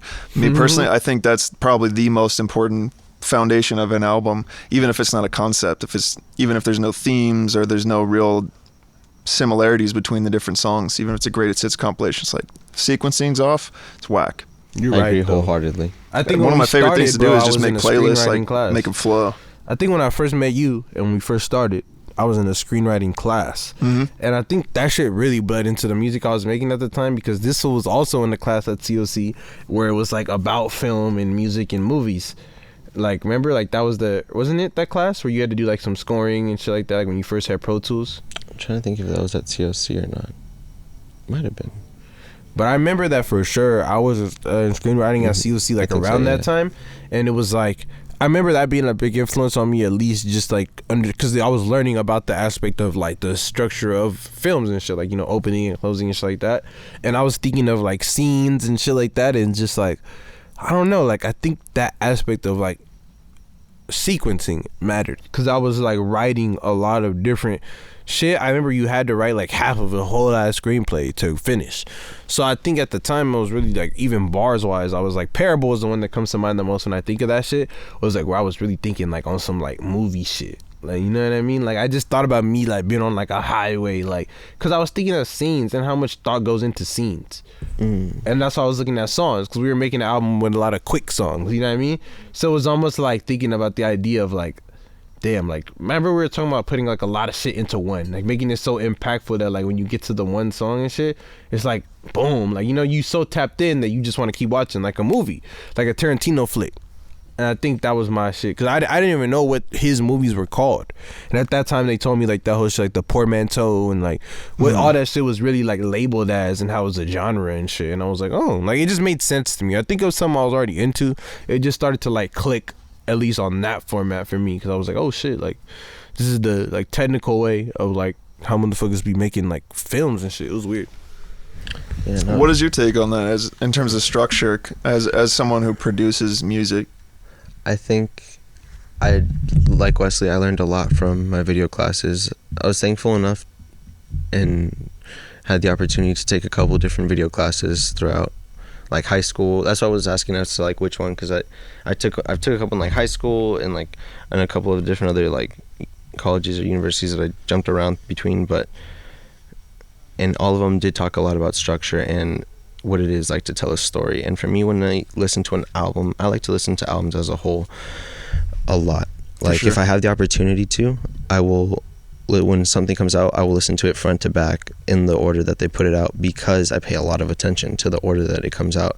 Because for me, like you said, on the production side of things, the transitions between songs plays like such a huge role in like the cohesiveness of the album. What helps give it that flow. There's albums that excel in it, and that, like, my favorite albums, when I think of an album, it for sure has to incorporate the fact that I can listen to every song, and if I listen to it front to back, it meant to be that way. You know what I mean? It becomes a lot bigger in your mind. It becomes more important than just hearing it on shuffle or hearing it in just some random order, in alphabetical or something. It has a kind of meaning, even if it doesn't mean anything. I think for me, when I define like the best albums, I think they have to excel in both. Like, it has to be an album that, like, each individual song can rock enough on its own that if you were to play it in shuffle, it's a good body of work. But I think what makes it a great body of work is the way, if you listen to it as intended, like front to back, and it flows well, that's the difference that it makes. And I think like structure really plays a huge role in that, because sometimes like certain albums you listen to and it's like loaded in a certain, or set up in a certain way where sometimes it's too jarring and not, or it's top heavy or bottom heavy, where the first half of the record is all bangers and then you got 4 ballads that the lead singer wanted to put on the album. Issue, is usually the top heaviness. Like, I was gonna say, like, jarringness sometimes can be a little bit like interesting to me. Like, I don't know, it varies. Yeah, like, because I how skillfully they execute it. Yeah, I was gonna get that because I know you like the Baby Keem album. Like I said, in transitions, if it works, it works. That's a lot of people's critique on that, where it's like they feel like it was like that was their critique on it, the sequencing, like the transitions, like the fact that, which is interesting to you, where it's like I know you fucked with it. So because to me, the more times I listened to it, I definitely got the vibe of like how they were kind of sewed together. But it is that, like what I was just saying though, like it depends, like how that does have a lot of different styles, but they weaved it together in a way where it didn't set me off like that. And personally, I think maybe that's just my taste. I oftentimes don't get thrown off by variation because I like variation like that. So sometimes like it's easier for me to keep me in the thread and you trying a lot of different styles, versus like some other people, like you might be trying a lot of different styles and it may be a little bit apparent that it's not sequence. Like, it depends who it is. Yeah, I agree with you. I like it when they switch in and they have those things but like Jack said, it's when it works. Like sometimes when it's just like, when it feels like a compilation of things of just like thrown in there, like it's just like, okay, so we're just going through a playlist. We're just kind of going to see what you had in mind, like as opposed, like, you ain't even spend no time on the R&B section you gave me. You just threw one. Or even like if it's like top heavy, like that's my shit, is like like you just went from this to that. You know what I mean? You ain't even give me the like, okay, you got into this bag and it transitioned to this sound. It just went here, and then we just went like, all right, now I'm doing my bangers. Let's give you these. Like, yeah, like when we say top heavy, I think we mean like the faster, more pop oriented sound, or like the one that's more a single, or like these are the songs that you're gonna remember. Like, you know, you take, say, I don't know, shit. Like you take like MJ's records. Almost all of them have this problem. You know, he puts the best track at number 1, and then like halfway through the record, there's like that really sappy ballad that everyone skips. He used to go hard with that. Yeah. I didn't notice till later. Especially his later albums, like Dangerous. Dangerous is my favorite album from his, but like, fuck, man, it really slows down. Where it was like all the good songs at least were right next to each other. Like, I don't remember what section they were in, but I remember there was that phase where I was going back listening to all these Michael albums, like Thriller and all these other ones, and I was like, damn, why? Like in the back in the days, like they used to really be like, nah, like they were really trying to keep you locked in. Like there was like every fire song is gonna be next to each other, and that's it. Like anything else that isn't the most fire, like they going together. And I think that's the advertising aspect of it, the PR people, where they're like, well, if people are going to listen to a vinyl, how many of them are going to flip the record over if they don't hear nothing but heat? Dead ass. That's exactly what I was actually I was trying to figure that shit out, bro. I was telling Mauricio that. I was trying to figure out, how did people used to get freaky to vinyls back in the day, bro? Like, you really had to like stop and turn that shit around. Like, and there's only a certain amount of music you can have before the sound deteriorates. How'd you have a party, like, with people, like, without a DJ? Like, You really had to just keep changing it back and forth. Like someone had to be a designated flipper. That's why you had two records. turntables. Which basically became the DJ. He's And the then it's person like that was so dedicated you had to to sit have there. a DJ. Like it wasn't no DJ parties. Oh, okay, that makes sense. That makes Vinyls sense had why a huge part in that makes sense why sequencing on DJs albums. were so much Yeah. of like an important role and shit, because like obviously like in order to keep a vibe literally going, you needed the DJ. And I'm glad you guys bring it up in this sense, because I think that lends the conversation as to why things end up getting like certain top heavy in like Or bloated albums. I think those are worse personally. That's Like a an new album thing. that has That's a new nothing but thing. fire on the first half and then like some decent ballads on the second. Even if it's like straight up A and B, there's Yeah. good stuff and then there's That's I a can lot. That's skip a new it. wave right now. With Yeah. like a 30-song album, and then 3 of them are fire. yeah. Yeah. Or A lot of 18 that. songs and it's like an hour and 45 minutes. It was like one of them is a single and the rest are just kind of the same song. And that's Spotify straight up. That's streaming services. That's because the market's changed. They Yeah. have to cater to that because you don't get that much money from streams, and most people that don't even have premium, I would imagine most people don't actually have it. So they have to press shuffle. So they don't care about sequencing. They just press shuffle on the newest album, and there's 18 tracks. So that's 18 chances for them to get that 0.006 cents per play. It is Whereas an if you just interesting- have like 8 songs in an album, like almost every classic album from the 80s and 70s, No if doubt they're longer. the over like big ass albums is some streaming game shit. Like Yeah. it is some for sure. it is some streaming game shit, and I think it's also interesting. It lends itself also to like how you were with those albums that go into like those, a lot of ones you say like when you listen to it, it's like, oh, a lot of the same. Like that's what burns me out the most in albums, is when they try to put out large albums of the similar stuff, because then sometimes thematically it can work in the sense of like, okay, this is all just one long song, but then sometimes it comes down to like, okay, if this is one long song, then it becomes top heavy of like, there's certain moments of a 30-minute song that you That's interesting. It's either like perfectly done or you're thinking about how it could be better. That's what I was gonna say. And to be honest, I was gonna say that's interesting because that really puts the artist in a very like weird position, in my opinion, with the consumer, because like it's like the whole like you can't win. I want to. Oh shit! Because but let me I dive into it, which I don't think is right, but I think it is what it is. But I think that the idea that as a consumer, like it's funny you say that when a lot of people, the same reason why you would say something is jarring, would say that like that repetitiveness is what they want, versus it being like all over this person doing different styles, which does go into the idea of like, well, it's all good if you do it well or whatever.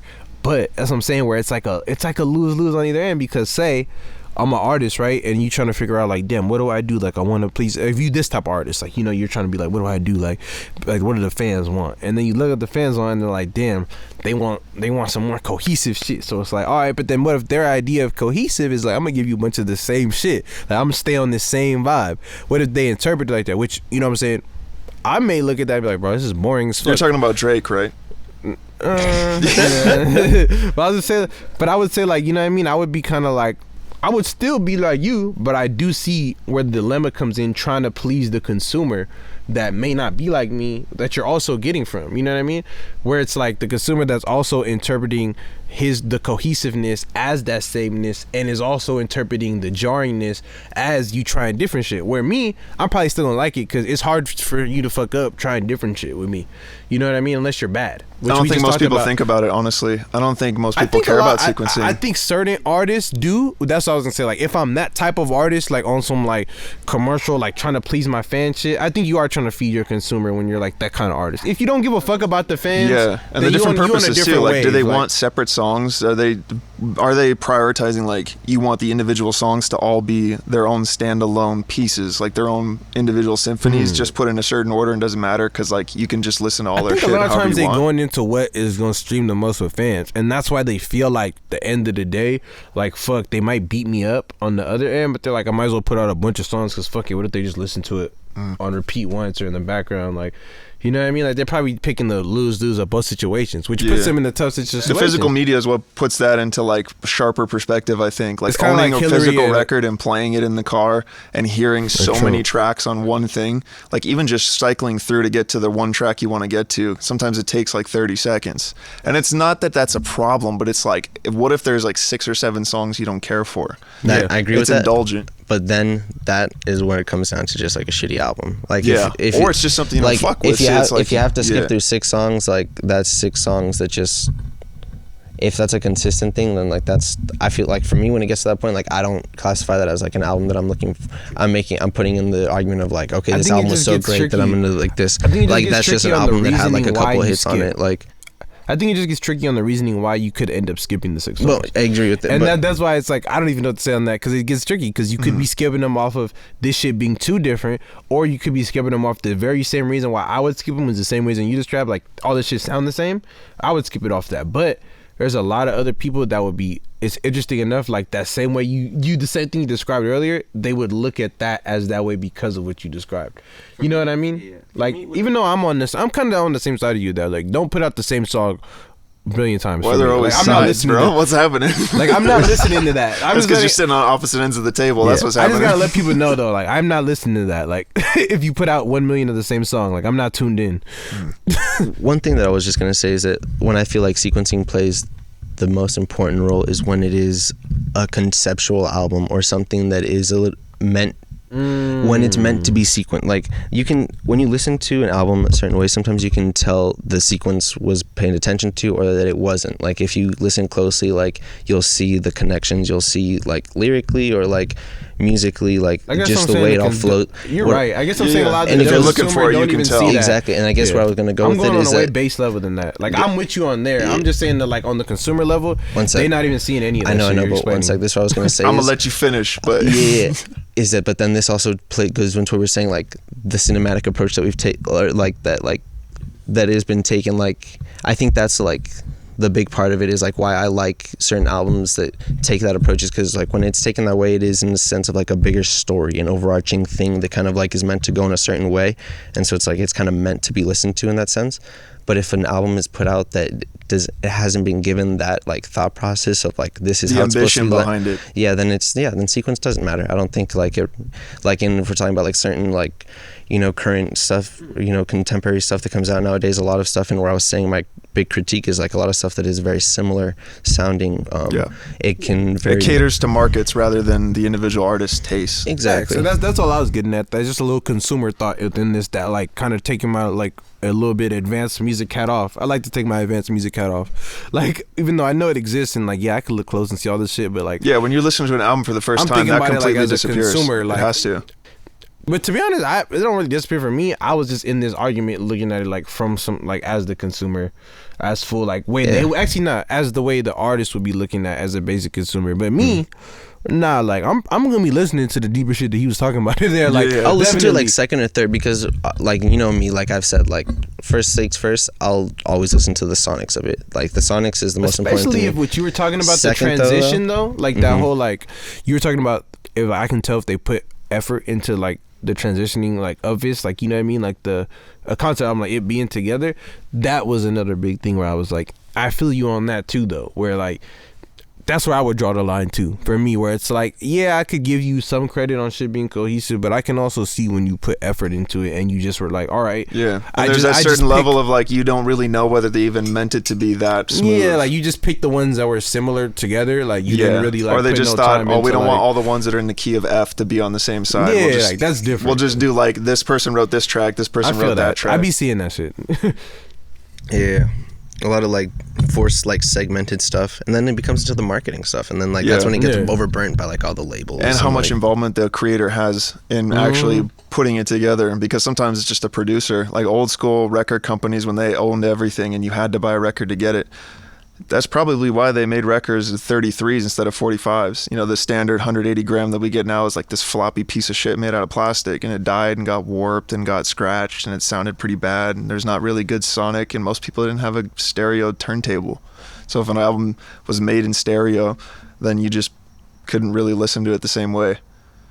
It's like the technology got in the way in that case. But I think it also added to the importance of sequencing. Because when you have... That's deep though. That's true though. Yeah, like the 45-minute time limit you have before your music starts sounding like butt, because the frequencies get lost and it gets compressed. Like that makes you really evaluate what you want to put on there. What's the important shit you want to do? Like the meaning double album, the word that doesn't have any significance to the modern day, because it's either digital or it's on a CD, which is 90 minutes of space. Hey, but do you want to check out a very good fire double album that's not a double album? Question. Because of what you said? Sorry, but after what you said. Yes. No, go I ahead. remember that. No, I want you to say you're finished. Well, no, I was just gonna give a recommendation of an album. What's the album?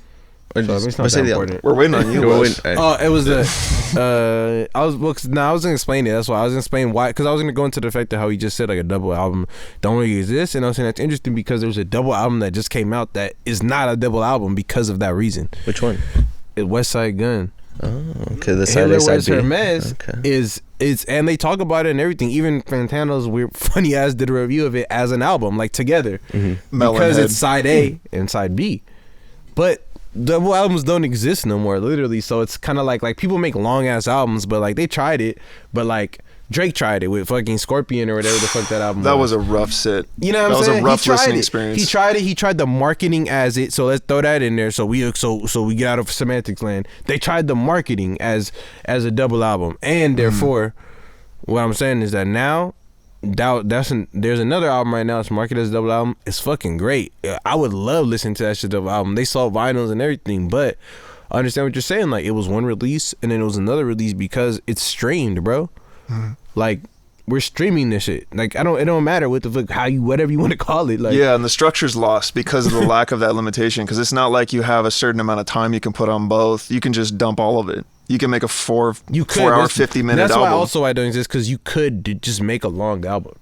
That's what separates one with structure without double one. album, but you could just make it one album. Yeah. Is it either one entire piece that's this is track 1, this is the last track, and it's a linear progression, or is it like this is the first That's the side, closest that's the second, I guess or this you is get this though act of personally, it? That's a good because question. sonically, that's the closest I felt to a real double album, because sonically it did feel to me like a part 2. Like it felt like this first album was transitioning to this next one. I haven't felt like that in a while, but it's because what Mauricio was just saying, they paid attention to the transitions and shit. Yeah. They paid attention to the production, the sequencing and shit.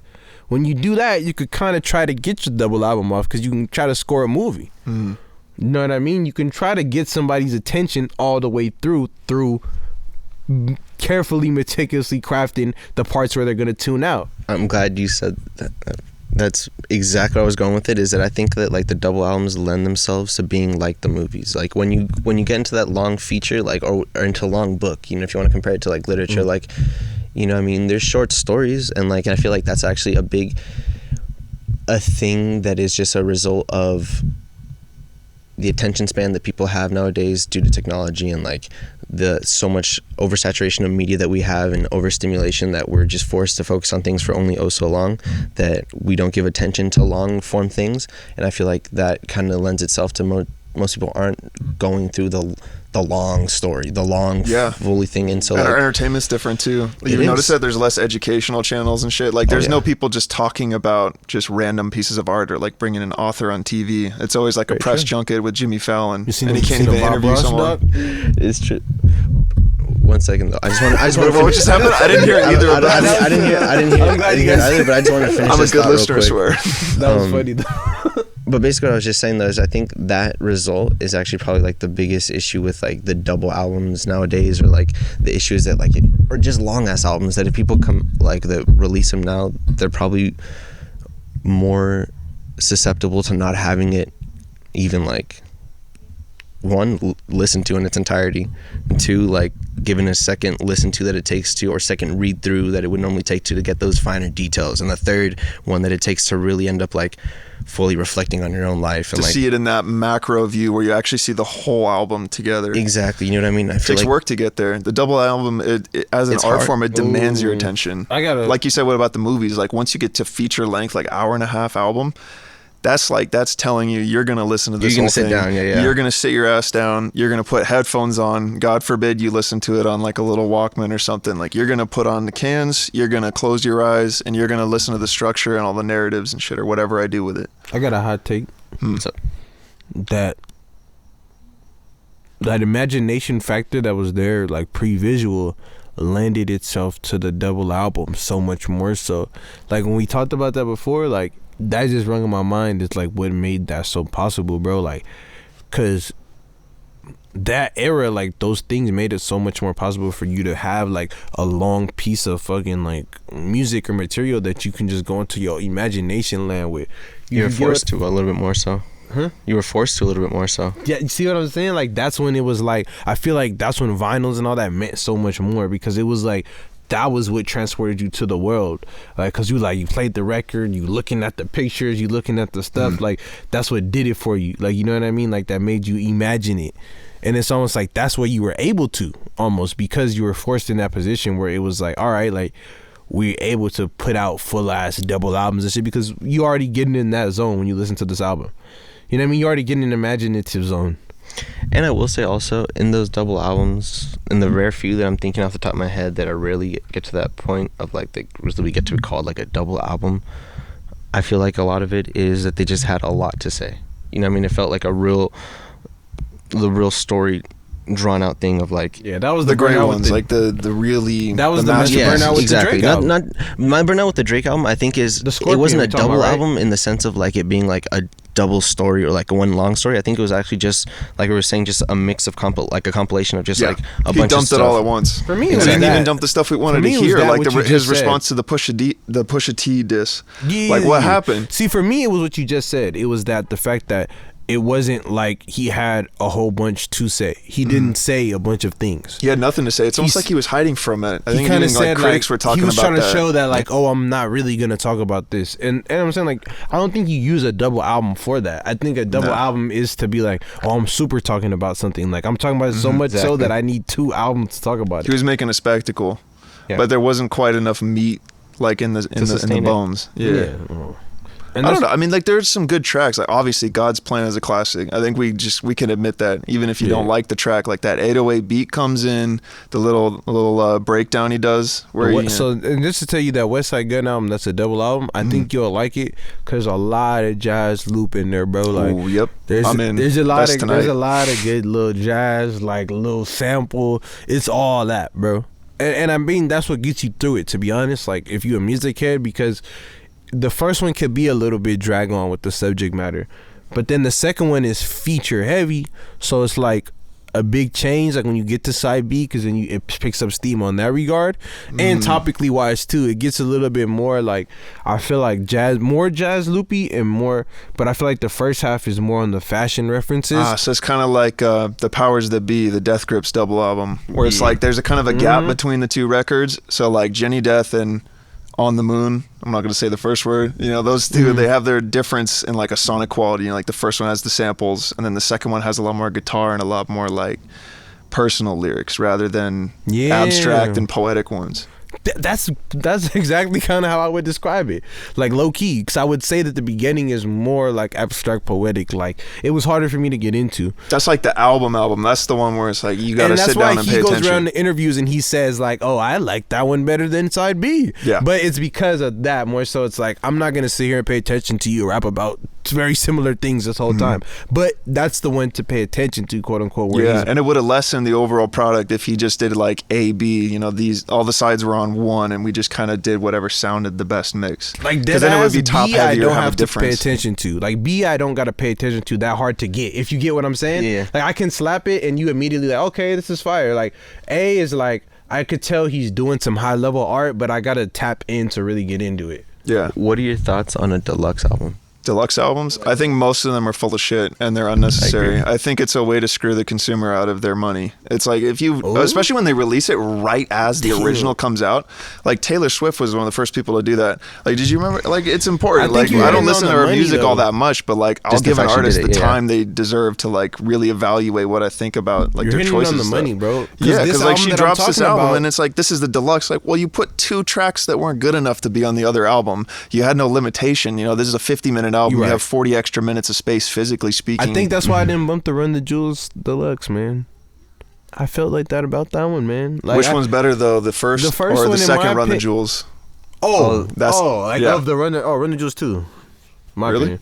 Yeah, that's when I they feel like got I have it to back. look at the thing, but off top, You I have to think listen to I 'em think again, one. yeah. No, I think I just have to look at like. I think you did say one before though. I feel like, but I don't know. Maybe cause it might have been a certain song on. One's 2. the one that makes more of like I have more of a memory of. I think about the first one like as songs I can remember listening to it, whereas the second one was overall better, like representation of what they're trying to go for. Yeah. Like the Okay. first one just was kind of like I think different. sonics wise, yeah, like the fleshed outness of the second one really did it for me. Yeah. Like, but the rawness of the first one was there. You can't deny it. You know what I'm saying? Definitely. But it's like that's exactly it. That like by the second one, they knew what they was doing. No, the second one, I think, yeah. Now that And that's look how at I feel it, about J. it's just Cole as barely, well. but it does have a couple more. I think it's specific fucking songs. I bands think I on this remember us having this conversation, and it was the matter of like a specific song you were trying to find, and you were like, "Oh, that one's on that one. That's the one I like more." Who do you think has the You're best like, pen hell game, yeah. and who do you think has the best pen game right now? Pen game, like as far as like lyrics, like Because I is- mean, we lost MF Doom, so we Yeah, it'd be that's cheating. That's what you want some good. That's a good question because I think for me I feel like that's an easier question because like if you come to know me, you know I listen to lyrics first for Yeah. a lot of shit. So for the most part, I'm listening to that more than I'm listening to the beat, and like the beat is kind of just like I'll listen to any beat, bro. But I think I gotta feel what you're saying, so. And like obviously you did bring Cole up there a second ago, so it's hard not to put him up there because like I just have him fresh in my head right now. Yeah, his So I'm first, trying to his think like of other early people. period was just Fuck. Speaking awesome. of Griselda, I would say like I need to see Benny the Butcher in more lights, but his pen is very fucking I immaculate. fuck with Griselda. Like I love the way he writes, like because to be among those other people you're with and write in a way where it's like greats be tapping you like, nah, come write with me. You know what I mean? They'd be like, nah, like get on this song with me, like. And it's like I could see that like if you can bring that same energy and same caliber to like all this other stuff is really like crazy. Like, but I'm thinking of someone else. I feel like there's someone I'm thinking of like that gets in a full song bag.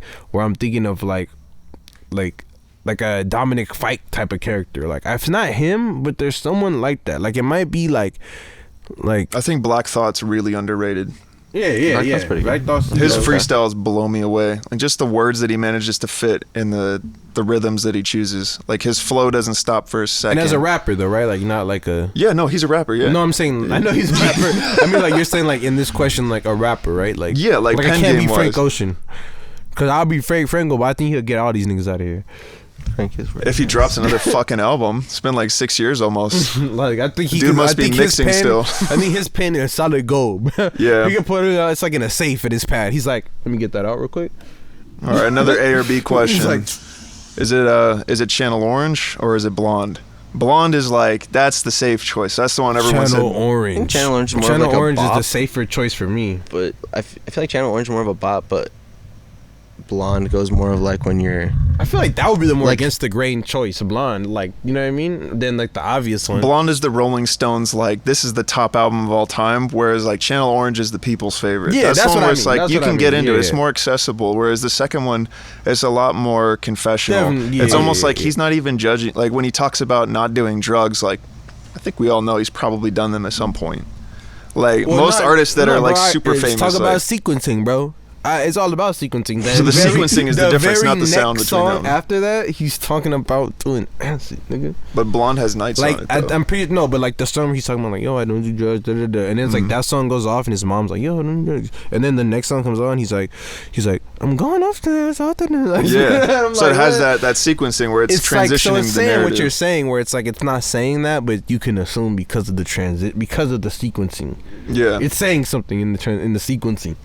Yeah. Whereas if you weren't really It's listening, you would interesting, probably yeah, get the impression that the album isn't really saying much. Like it's just these are just some stripped down ballads. These are very minimal. They're not quite. There's no bangers really. It's like, I'm I gonna mean, put Nights the- is not even a banger, but that's one of the best songs Just a dropped in the masterpiece. last 10 years. Yeah, That's what I mean. Like writing, like the writing on that song. I'm trying to think of an artist that writes at that level. yeah, that tasteful too. I can't the think way of that he that many controls that how much writes he on that talks. level.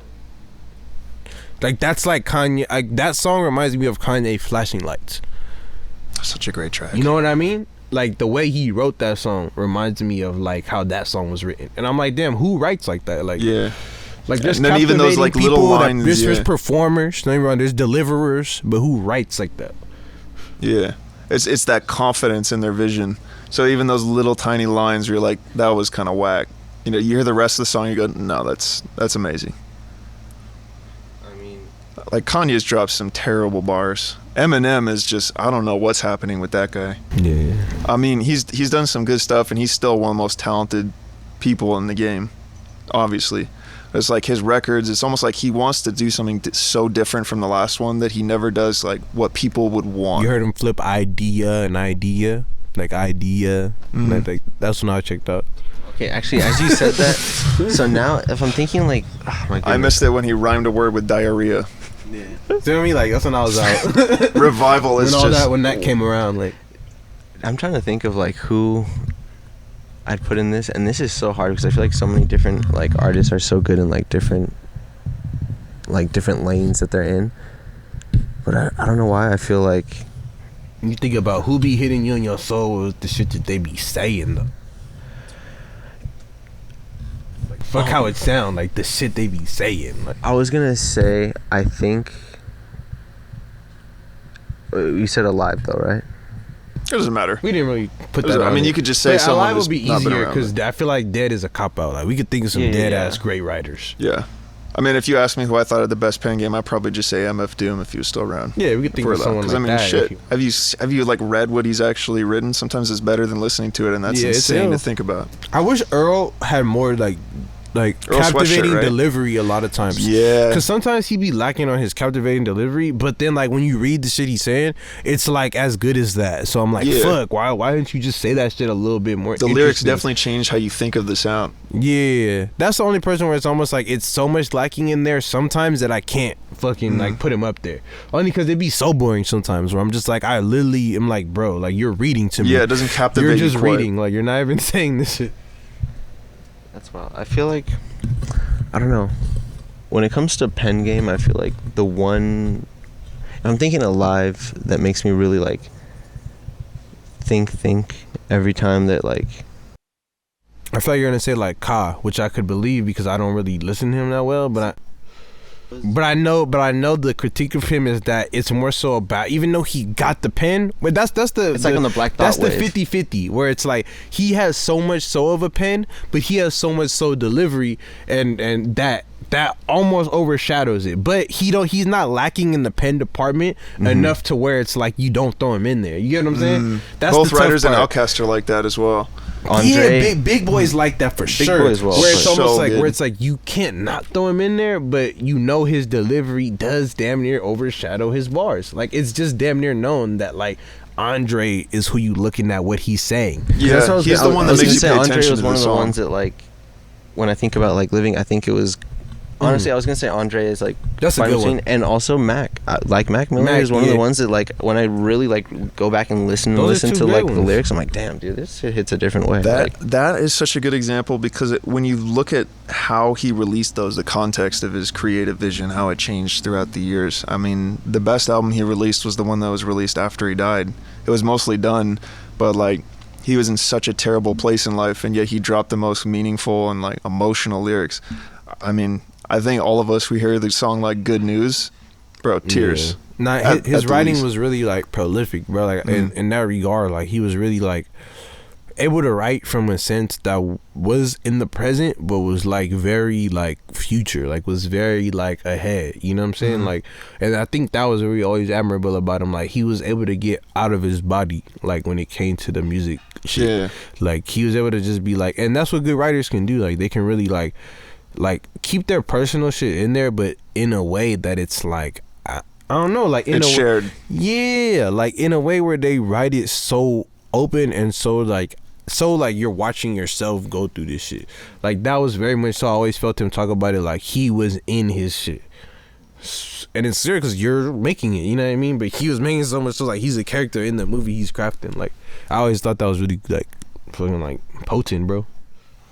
that's pretty deep because it's like you feel it. You feel how much he was himself in it. You know what I mean? Mm-hmm. And I feel like that's what makes those lyrics as deep as it is. That's what's important. And Andre too. Over bro. anything else in music, even if someone says that's a bad song, they try to say it's subjective, and they say, oh well, this is a bad song, this is a good song, this is what bad sounds like, this is what good. It's like at the end of the day, it's just a person captured in a certain way, and it depends on how honest they're going to be with it. So you can Nah, for That's real. true. Like no joke on that one, man. Like that's no cap. Speaking of dope ass tracks, how does the whole structure work when you guys whip out the playlist? Oh yeah, Right so after this, right after this next little segment we was about to do, I think I was just gonna ask one more question and I was gonna get into the life affirmation segment. All right. But the last question I was gonna talk about, it had to do with, I mean, because we were talking about Andre 3000, it wasn't that important. I was just thinking, have you heard the song with him and Kanye about Kanye's mother? It's like, what's the name of that song? I don't. I forgot what it's I called. swear I've It heard that. was the shelved one that was not on the Donda tape, right? Yeah, it's like Or Donda album. it has like a name though. I forgot the name of it. I've got to check that out. Yeah, but What did check- you think of the latest batch of mainstream rap releases? Certified Lover I Boy, think Donda, and I think that's a What else? What are you gonna say? That's the last one.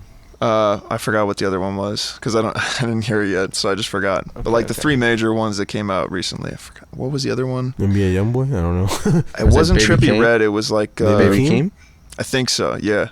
But I think so. Going off that, I think the best thing I could say was having to do with that song, and I could say that that song was better than any song on all those albums. I think that's the safe way I could talk about all those three at once and say that like I might add that song in as my sleeper, bro, just to let you know like that like Andre 3000 might be at the top of that list we just named. Yo, can you hear the Like- mess that's happening right now? Yeah. I can hear your feet. On my, Yeah. this just slid all over the place.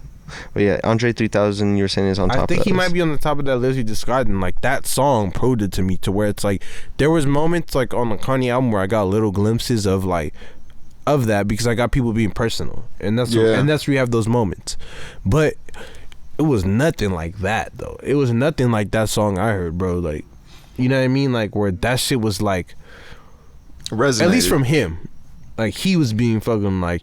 He was doing him. He does him, but it was doing him that he does on certain tracks. Yeah, like that- there's a certain yeah. track that is by his called "The Life of Andre Benjamin" or something like that, and that's like one of my favorite songs by him, bro. Like literally, I think I've studied that song. Like he has, that's the one where he has that whole little allegory at the end about the rabbit and he buys a car, like, and it's the end of his only so-called solo album. That's not really a solo album, but it's the last track on it, you know what I mean? Yeah. And it's about his life. And it felt like he was continuing that story on that song. And I thought, I was like, we just don't get stuff like that anymore. You know what I mean? Like an artist being like, this is a culmination of me. And like, and I'm good enough to articulate it where you're going to get the chills off of it. and it's not even going to be dropped on the final album. Yeah, it's just there Yeah. as a piece of art. Like, I really just care about getting this out, like, as something. That really reminds me of like Paul McCartney. Like he's that hidden talent, the same way Andre is, where it's like, yeah, they may not be the favorite of everyone. You know, like they don't have the lyrics sometimes. They write all the hooks, so you say, like they write the pop stuff. But then the moment that they drop that hat and they make that one song that doesn't even make it on the album, it just happens to be almost better than anything you've ever heard. And it's actually personal. It resonates with the artist and the consumer. That's what equally. I'm talking about. Yeah. That's that golden pen right there. That like, That's the magic. Let me put this back away. Like, like that's crazy. But so yeah, life affirmation segment. One thing that you look at differently in the past 2 weeks, month, year, whatever you want to call it. I'll probably start off because it gives everybody time to think. That's usually how it goes. I think for me, the biggest thing that I'm kind of looked at differently, I'll do a short one, 'cause usually I'm doing bigger ones. I'll do a short one, is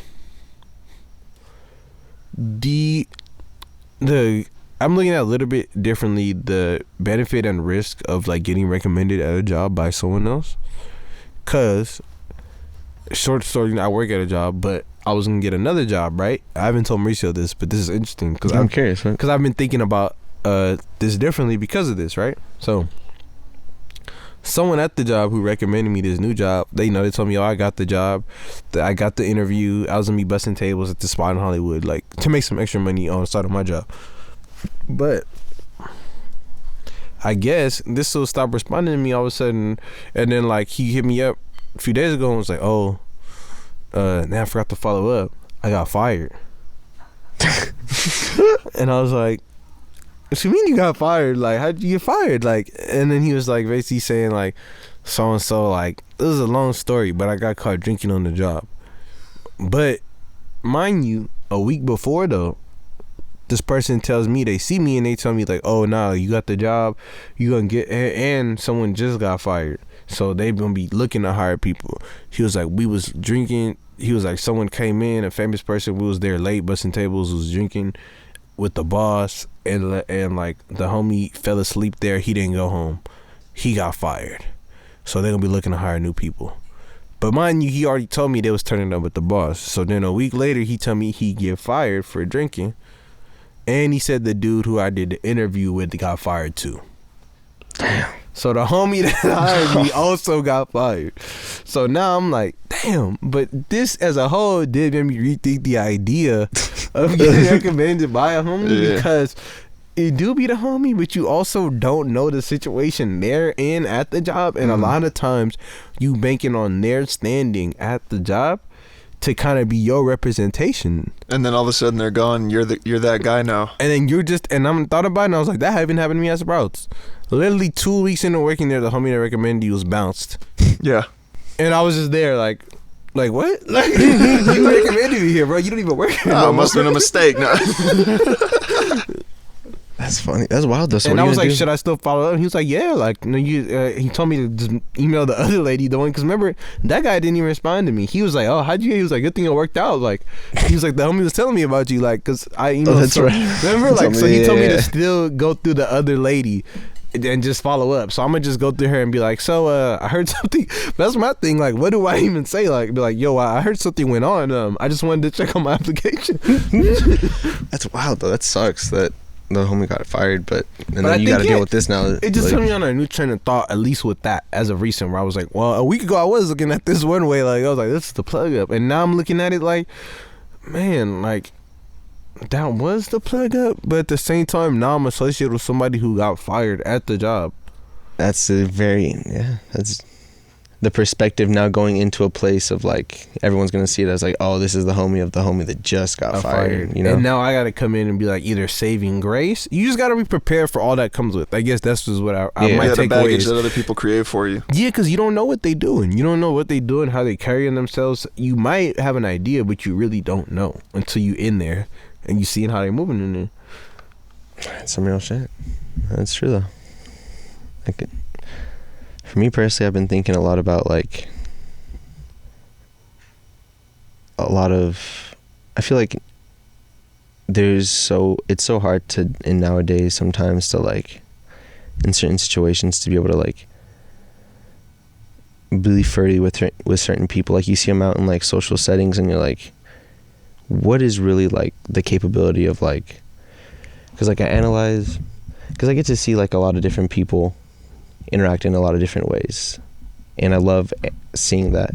And in seeing it, like, it also makes me reflect on how I act on certain things. And so like I feel like this week especially, like I've had a lot of moments of like self-reflection and seeing like, how do I handle myself in certain situations, and do I want to handle myself in these situations this certain way.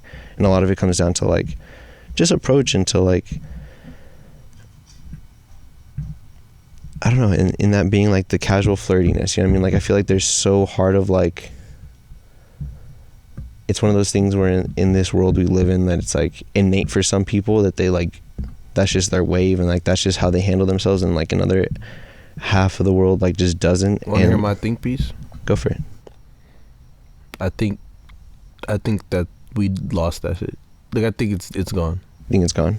Yeah, like I could see it. I could see it going away a lot. I think I remember like I haven't wanted to have this conversation with you after the other day, because you brought up something and then you were like, and then you said something, and then I was like, it made me think about a conversation that I just heard on a podcast at one point in time, where it was almost like, and I was like, damn, I feel this, like, because I've been feeling like this, that like, bro, I just let go of that shit, bro, because I felt like there was a time when that was a vibe. And now the line in the gray area has shifted so much so that it's just like culture itself has damn near eliminated that part of life, because you can't do that without being perceived on some creepy shit. Exactly. Like, it's gone. That's why I've let go of it, bro, because I've realized like culture erased that shit. Like, they erased the casual like, I'm gonna flirt with you vibes. Like, I disagree. It's there, and that's it's in why, certain like and going off of what pockets. you said, where there's like, where you described that 50-50, I think there's some niggas that fall, like you said, fall on the other side of like living their life of like they can dwindle, and I think Jack was about to get into that. Oh, How dude, he I'm disagrees, relentless. 'cause I think Relentless. he's Like, not on in a that. creepy way, but like if I want to flirt, like it's always subtle. Like, you can't just be like, yo, what's up? You want to come to my place? But Like, there's that's some not motherfuckers flirting. that Flirting just is got like a it. certain way that you have a dialogue with someone. It's a certain way you kind of like carry yourself. It's think almost like I- a game. It's I not think really a it's a lot conversation. That's why harder it gets to pull gross. off Because if now. it becomes a sexual thing purely, then they feel like you're not even interested in them, and that's when they feel objectified. So you moving Whether on you're a a whole man or a higher woman plane or right now, anything where else. it's like, That's true. see what I'm saying? I feel like you describing a whole higher plane that motherfuckers, like, if you don't maneuver exactly on that higher plane, which is a thin ass line to walk, it's received a different way. Yeah. Yeah. And you never can really. You never have complete control over how someone reacts to you. You can only change how you respond to what other people do. Because you're right. I just think that line is so fucking thin, where it's like some people can very cleanly see it. They're like, this is my house. Like, I own walking on this line. And there's some folks that's like, got left feet. You know what I mean? It's like they want to get on that line. And I think I'm that fool. That's why I stay away from the line. Because I think, like, if I try to get on the line, I just look like, ooh. So I'm just like, let me stay over here and where I'm all right at. Because I could, and there's a few times where it's risky for the biscuit time, where I'm like, you know what? Like, fuck it. This could be a little embarrassing, but whatever. You know what I mean? Like, but a lot of times now it's past embarrassment to where it's like, you going to look a little creepy shut on that line if you're not comfortable on that line. You know what I'm saying? Like, if you're not comfortable on that line, like, to where, like, you know you do this all the time, like, you know what I'm saying, you know how to, like, it's gonna look weird. And that's why I stick away from it, because I don't know how comfortable I am on that line. I can be honest with myself, I don't know how comfortable I am being in flirty zone. That's literally me. Like I was saying, bro, like, I don't, it's one of those things where, like you said, I feel like I am on the line that I don't enjoy it. Like, it's not my natural wave. But like at the end of the day, actually no, I lie, because I realized something. You for sure enjoy it. One thing I realized exactly. Everyone likes being flirted with. That's the thing I was gonna say. When it comes down to it, like, when I realize it, like, you do like I do like it, and I wish I could participate more in it, to the sense where, like, it would be more of just like a casual thing. But I feel like also, like you were saying though, that like they can sense, like, and that becomes a game thing. And then when it comes to games, I'm like, I guess you could say, very competitive. You know what I mean? And like, when, like, I'm all in or all out. So like, with that mentality, it comes to like flirting is like, I'm not really the type to be just like sprinkle it in here and there, and to And be that like, game is like poker. exactly. That's the thing. Yeah, It's straight like, up. It's Yeah. like poker, and that's why it's like, it's a game, but it ain't that kind of game. Like, it ain't the kind of game where you go out. It's the kind of game where it's like the more you could be, and that's why, like you said, I've known from the beginning I'm not that person. Like, Yeah. like, I can't like lie to somebody if I want to. The thing, like, I can if it's very, like, if it's life or death and shit, but like I'm gonna, like, I'll smile. Yeah. You know what I mean? Like, I'll give it away. And that's the thing, is like, I'm not comfortable in that arena for that reason. It's like I'll give away that I like you. the part, I can't play it cool. exactly. That's my struggle with it. And my struggle with it is that because of that is that way, like, I feel like limited in the sense that, like, sometimes I can't just like carry that like semi-casual conversation with some people, because like, even if I try to carry it in that casual way of not even trying to be flirty, like, it'll be misinterpreted as flirty, as like, okay, so this is what was trying to be perspired. And so like, I feel like because that is like always a constant thing on my mind, like, I'm always like, well, this person is going to assume this is a flirt, like, one way or another, so I either have to play it down completely and not do like any inclination, or if like be like, show some inclination, be like, yeah, no, it shows that like you're relatively down with this shit. And it's just like, Yeah. I don't I'm know. not gonna lie, that card is a good card to put too sometimes. The card of being like, well, they're gonna have a bad impression either way, so I hope at least they know that I was interested, rather than me being like scared of them thinking Yeah, it was everyone weird flirts for me differently. being interested. Yeah, no one can just walk up and be like, I'm gonna flirt like James Bond does. So it doesn't work like that. You know, But you I gotta think- have your own style. But I do think it is in today's day and age where it's almost like, if you ain't James Bond, there's what women are saying. If you ain't James Bond, don't flirt with me. And that, Perhaps, but that also does Like- that does kind of put them in a certain Like, if you ain't got place. me laughing off my feet, like, you know what I'm saying, where I'm really like, I gotta listen to the shit you're saying, don't stop talking to me.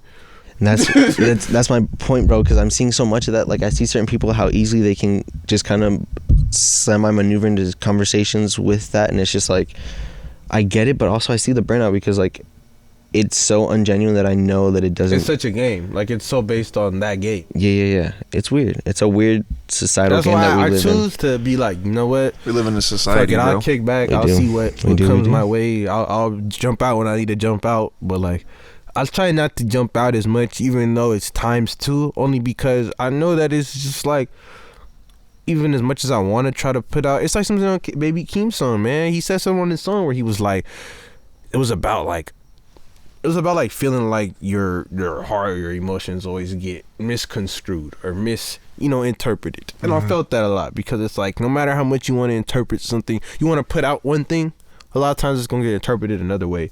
So you gotta learn to sometimes be like, like, you could be on the other side of him, like, no, I don't give a fuck, however it's interpreted. Or you could be like, you know what, I know that, so I'm gonna kick back on it, because fuck it, like, you gonna interpret it like the other way, you know what I'm saying? Like, you gonna interpret it like this way most of the time, no matter what. I think being able to kind of realize where you might have done something questionable or problematic, to use a tricky word, like, if you do something that makes someone uncomfortable, you got to be able to step back and go, I'm not that smooth. I can apologize and be like, I just wanted to be nice, kind of thing, without feeling awkward. Because I think the feeling of awkwardness is something that's been pushed to the forefront, like cringe humor and like the internet. Almost everything is sort of looking at how someone else did it wrong. I think you hit on the money right like, there, where like the difference between maybe me and Mauricio, like, because I feel like, because the way he is when it comes to what he was explaining, like all in or all out, I think that lends to being like, well, it's gonna be one of those either way, versus where it's like, I feel like he wouldn't be on no offensive shit no matter what, but either way, I feel like also on me, I'm too scared to even get on that tip. I'm like, most of the times you just pussy out and you're like, I probably did the right thing, because unless you're sure, you're like, I'm I'm on gonna the other end get where in it's almost like I like am beating myself up because I'm afraid that I'm not gonna go about the flirt the right way, and I chose the safe way out to just be like, you know what, like, I know this could go wrong, I'm already reading it, like, I'm gonna kick back. Versus some other fools chairs might be like, yeah, this could go wrong, but I got good intentions. And I think that's what Mauricio lies on. Like, you know what I'm saying? Your intentions ain't never on the weird shit. Exactly. So if you let that guide you, you feel good. You're like, and there are different kinds of flirting too. Like, for me, I find that, like, to flirt with someone, it could be something as simple as like a little joke. I think that kind of like references how you like them in a certain way, but not like in a gross way. It's not like you're talking about how thick they are and making it like a physical thing. You know what I mean? Like, that's the creepy shit. I think we as men, though, has been scarred over intention. That's my vibes. Like, I think that as men. Are you saying that women are oppressing men? No, I think that our intentions, I think that's not scary to say, bro, but I think that, like, our intentions are oftentimes, like, I've learned that, like, no matter what the fuck my intentions are, it don't matter to the other person. It doesn't matter what we think, because it's different to them. That's what I'm saying. So what I'm saying is that that's why I've chosen my position on it, because intention or not, as much as that makes me feel better that I know my intentions, it don't change the situation, like, or how it makes the other person feel. And that's why I've landed where I landed on it, because I think as men we've all went through that. You know what I'm saying? Where you try to lean on your intention, be like, this is what I intended. But bro, women don't care about that shit, bro. Don't give a fuck what you intended. They don't care about the fact that you intended it in a good way. If it made them uncomfortable and they can't shake that feeling, like, you pretty much just have to bite the bullet, because nobody wants to make a woman feel uncomfortable unless you are one of those weirdos. But exactly, yeah, I've learned that much. That intention means so much so, but I'm the one that's like, it's almost like a lot of people want that to mean more to make them feel better. To be like, yeah, like, this is what I meant, though. Like, nigga, so what you meant? This is what happened. Some real shit, though. But yeah, no, that's what I've been struggling with a lot lately. I thought this was the life affirmation section. That was. It is. It's funny because you don't gotta come to a conclusion. Affirming the struggles. Affirming the struggles. It's kind of just like affirming your thought process on certain things. Like how we just happen to be some like negative, depressed motherfuckers. No. Oh, you're looking at Mr. Negative, okay? I realized what you're saying now. I was like, oh shit, like we've like all of our affirmations have been like. Sometimes they're positive. I mean, like, we're getting into dicey waters together. It's fun. It's just like whatever. It's like. Yeah, we've done some positive ones though, for sure. I've been like, you know what? Like, I save more money doing this. Like, I've had some days where I've like thought of some dope shit. I mean, it's not like I'm saying I'm some step above you guys. I was just gonna say death. Like, that's what I've been thinking about differently lately. That's cool. In what aspect? I'm not afraid of it anymore. Not like in that kind of like, oh, I should be worried about that guy, but like I'm not afraid of the idea of it because I'll never get to experience it. In my opinion, I think I'm just gonna. That's it. You know, lights out. I'm not gonna be there anymore. You know, like I'm not gonna be there for my funeral. Play whatever music you want. But I think like about that from time. you know, when you're gone, like that is when you kind of just you have to let go. That's when you have to leave the party. Damn. You know, and is that such a bad thing? Like sometimes parties go on too long. Sometimes you get too drunk. Sometimes it's not fun or someone beats you up. Like, would you really want to stay? Like, you'd probably choose to leave, right? But seeing as you only get one shot, I don't think it's a bad thing that it ends at some point. I think if it didn't, we'd be in a lot worse shape than we are now. Man, you getting mature, bro. Because I would say for me, that comes with time. Like, as I heard you say that, I was thinking that, like, I think I would get there. Don't worry, I still make dick jokes. All I said though, I was like, damn, like in my head, I'm like, I'm not there though, like to the point where it's like I would want to leave the party, because I do think about that at times, and I think that's the most part about death that kind of does like depress me or confuse me. Like, Yeah, and our bodies are changing. I really they're gonna would decay. like really love to be conscious. Like I think, but then I think that changes with time. Like, what if I go through so much pain and bullshit that I'm old and I'm like, nah, nigga, end this shit, and like turn the game off. Like, but as of now, I really think that would be horrible. Like, I really would not want the game to turn off. I think about that often. I really think about like that part about it, because that's a big debate. Like, does it all end when it's over? And some people want it like that or like it like that, and they're like the idea like that when this shit just closed, like it just closed, like it's nothing. Well, no, I don't like the idea, Or but yeah. like I'm not you think that's what it opposed to. is? Yeah, I think it's what And you it think is. that's I cool? think that's the most. That's the most like. I think I'm gonna get older, and I think that'll be more settling to me. Yeah, it's not you know? really as black and white as I make it sound. It's not like, you know, I'm out there championing atheism or whatever. It's like, it's just for me, it's like, you know, once it's over, it's I think as over. of now, maybe I just got so much FOMO. I'm just like, I don't want to miss out on my own thoughts. Like, I want to be able to think still, bro. Like, I feel like for that to end, like, would just fucking crush me, bro. Well, I mean, what do we live till? I mean, the average lifespan, even with modern medicine, you know, and people helping you out and new foods, and if you do well and if you're genetically disposed to doing well, then what is it, like 82 years? Bro, what if I had Even to then, restart, most people I bro? know die at about 59 or 60. What if I had you to notice that? restart, bro? Like, what if I died at like 70, bro, and had to really restart? Like, as like I lost everything I ever thought of. Yeah, so I just feel essentially like it'd be the that same doesn't thing as sound restarting, fun. but you don't even get the benefit of having experienced it before, so you feel like it's only happening to you again. That's why I'm saying, like, that doesn't sound pleasant. Sounds to me. terrifying. That sounds Or having really an ass. afterlife if you have to go and then you have to stay there forever. Like, I don't care how good it is. I think like, that wouldn't. I think I would dig that. That's why I think I'm in the unique like minority. Is like I would vibe with just being like, yo, like it's me, but I'm out the world. Like I can kick it just here. sitting up with a sequencing pad and a harp. I'm alright. Like I just want to be my own thoughts and shit. Like I don't want to have to restart or shit to just end.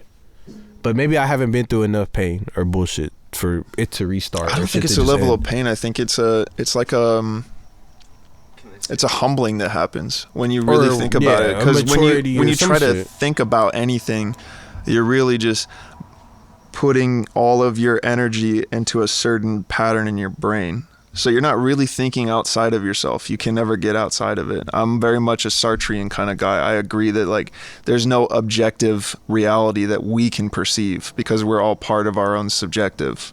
You know, it's not like you can think about human psychology because we're still in the brain, right? So like you can't really think about death because you exist right now. So you can't think about not existing. You can't think of a non-thing. You can just think of individual things that you categorize in your mind. We need a new sound effect for you, bro. A new sound effect? Like I need like a light bulb in this bitch. Like We got another one for you. like This is some deep shit. This is very interesting. yeah, like Because you have that version of yourself. Like, I think I was rambling about it earlier at some point when it didn't match with what we were actually talking about. But you kind of have this version of yourself that you build, your ego, as Freud would call it, versus the id, which is like actually who you are. But the way that Sartre put it was there's an in itself and there's a for itself.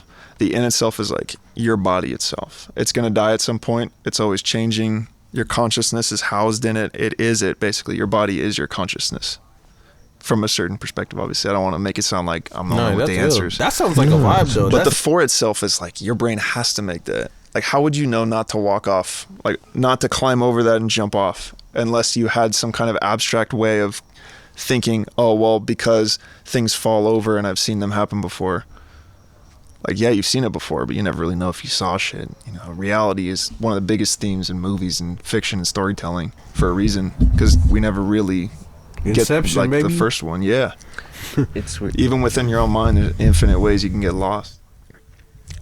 In that regard, death is something that I feel like I think about a lot. It's something that, like, I don't know, a lot of people know, but I had like a mental breakdown at some point back when I lived in Santa Barbara, and then I went on to go like do therapy, you know, through therapy and a lot of things and a lot of kind of restructuring of my mind and thinking of like what is leaving this world. And what made me upset was that like I want to leave this world happy. I feel like there's been days and like I know that like If that was the time, wouldn't that be exactly awful? No. Mm. On the contrary, if that was the time, wouldn't that have been great? I've been in If you were feeling bad? On the contrary, if I'm feeling great, if I'm like, I've had certain Like just the going out on a high. exactly Like that vibe of like I had a great night. That's been something like, that's been what if on I my just mind. ended on that too vibe? much. The uncut gems ending? It's some Yeah. crazy things that like I think that's how I would go out, but I don't know if I would plan it. Not like that, but I'm saying like on what you're saying, like I don't want to go out in like stimulated, if you get me. Like I'm Yeah. definitely type of fool that's like burning out his DMT when he dies and like taking DMT. So that way, like So you don't want to be lucid when it happens. You want to have the trippiest experience you can. not exactly Or, like, the trippy, most but it's just like it singular. don't necessarily even got to be caused from like some outside shit, bro. Like I could be fucking like somebody could have pushed me down a hill on my fucking wheelchair really fast, and like I could have just been like really having a great time. But I think it's just the feeling wise. I think I'm just not even thinking too deep. I just like that feeling of like I could see how on a good moment in life, like I'd want to go out on like a good moment. You know what I mean? 100%. I'll be honest, I'd be lying if I said that there's been nights or times when like a day has passed by and I was like on, you know, like back on my suicidal shit, being like, I kind of wish it just ended that day, but not because things were so bad, but because things were so great that I was like, sometimes life doesn't feel like it's gonna get much better, that like I was cool with going that time. And then that thought process made me way less scared of death. And then it got to the point where when I wasn't, what made me scared of death was when I was feeling sad. My fear of dying is dying sad. Like, I don't want to leave this world with like, you know, in the sense of like regrets or like things of like, Or captured in a bad moment where your brain just happens to be thinking about some dark shit. It's exactly. interesting because it's like weird. It's like I actually just don't have a fear of that. I think that's something I almost look at like as inevitable, I guess. Which is why, like, I think you might have heard of what I was saying. That's good, because it is. Is what I was It like, is and what I inevitable. was saying is like I really look at that as like as some shit that's like what is almost has to happen for me to even look at like the afterlife as pleasant, which I don't think is right. Like I guess that's sad within itself that I look at like I gotta go through some like that's a little bit of a twisted mindset to think that the world, you gotta go through so much fucked up shit personally that's gonna make you okay with the other And shit. that it also shits on the real world by making it seem like that's not even important. Yeah. You're just waiting to get to the cool place. And it's like, but what if you were born wrong? Exactly. What if you're born gay? I mean, That people is tell you that go is to a little hell. pessimistic, I'll admit, for sure. But Yeah. at the same time, I definitely feel like it has to do with a lot of the factor of being somewhat tuned into the present, like somewhat like the feeling, like maybe I don't know, maybe I love life a little bit. I think that's the thing, is like the moments are hard to bring me down.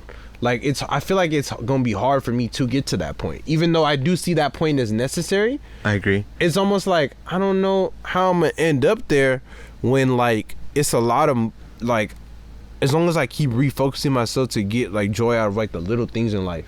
You know what I'm saying? What I was gonna say right there is that I'm glad you said that, because a big part of, I think I even wrote this down on my phone as part of being our life affirmations, but I'm glad we kind of circled into this, is that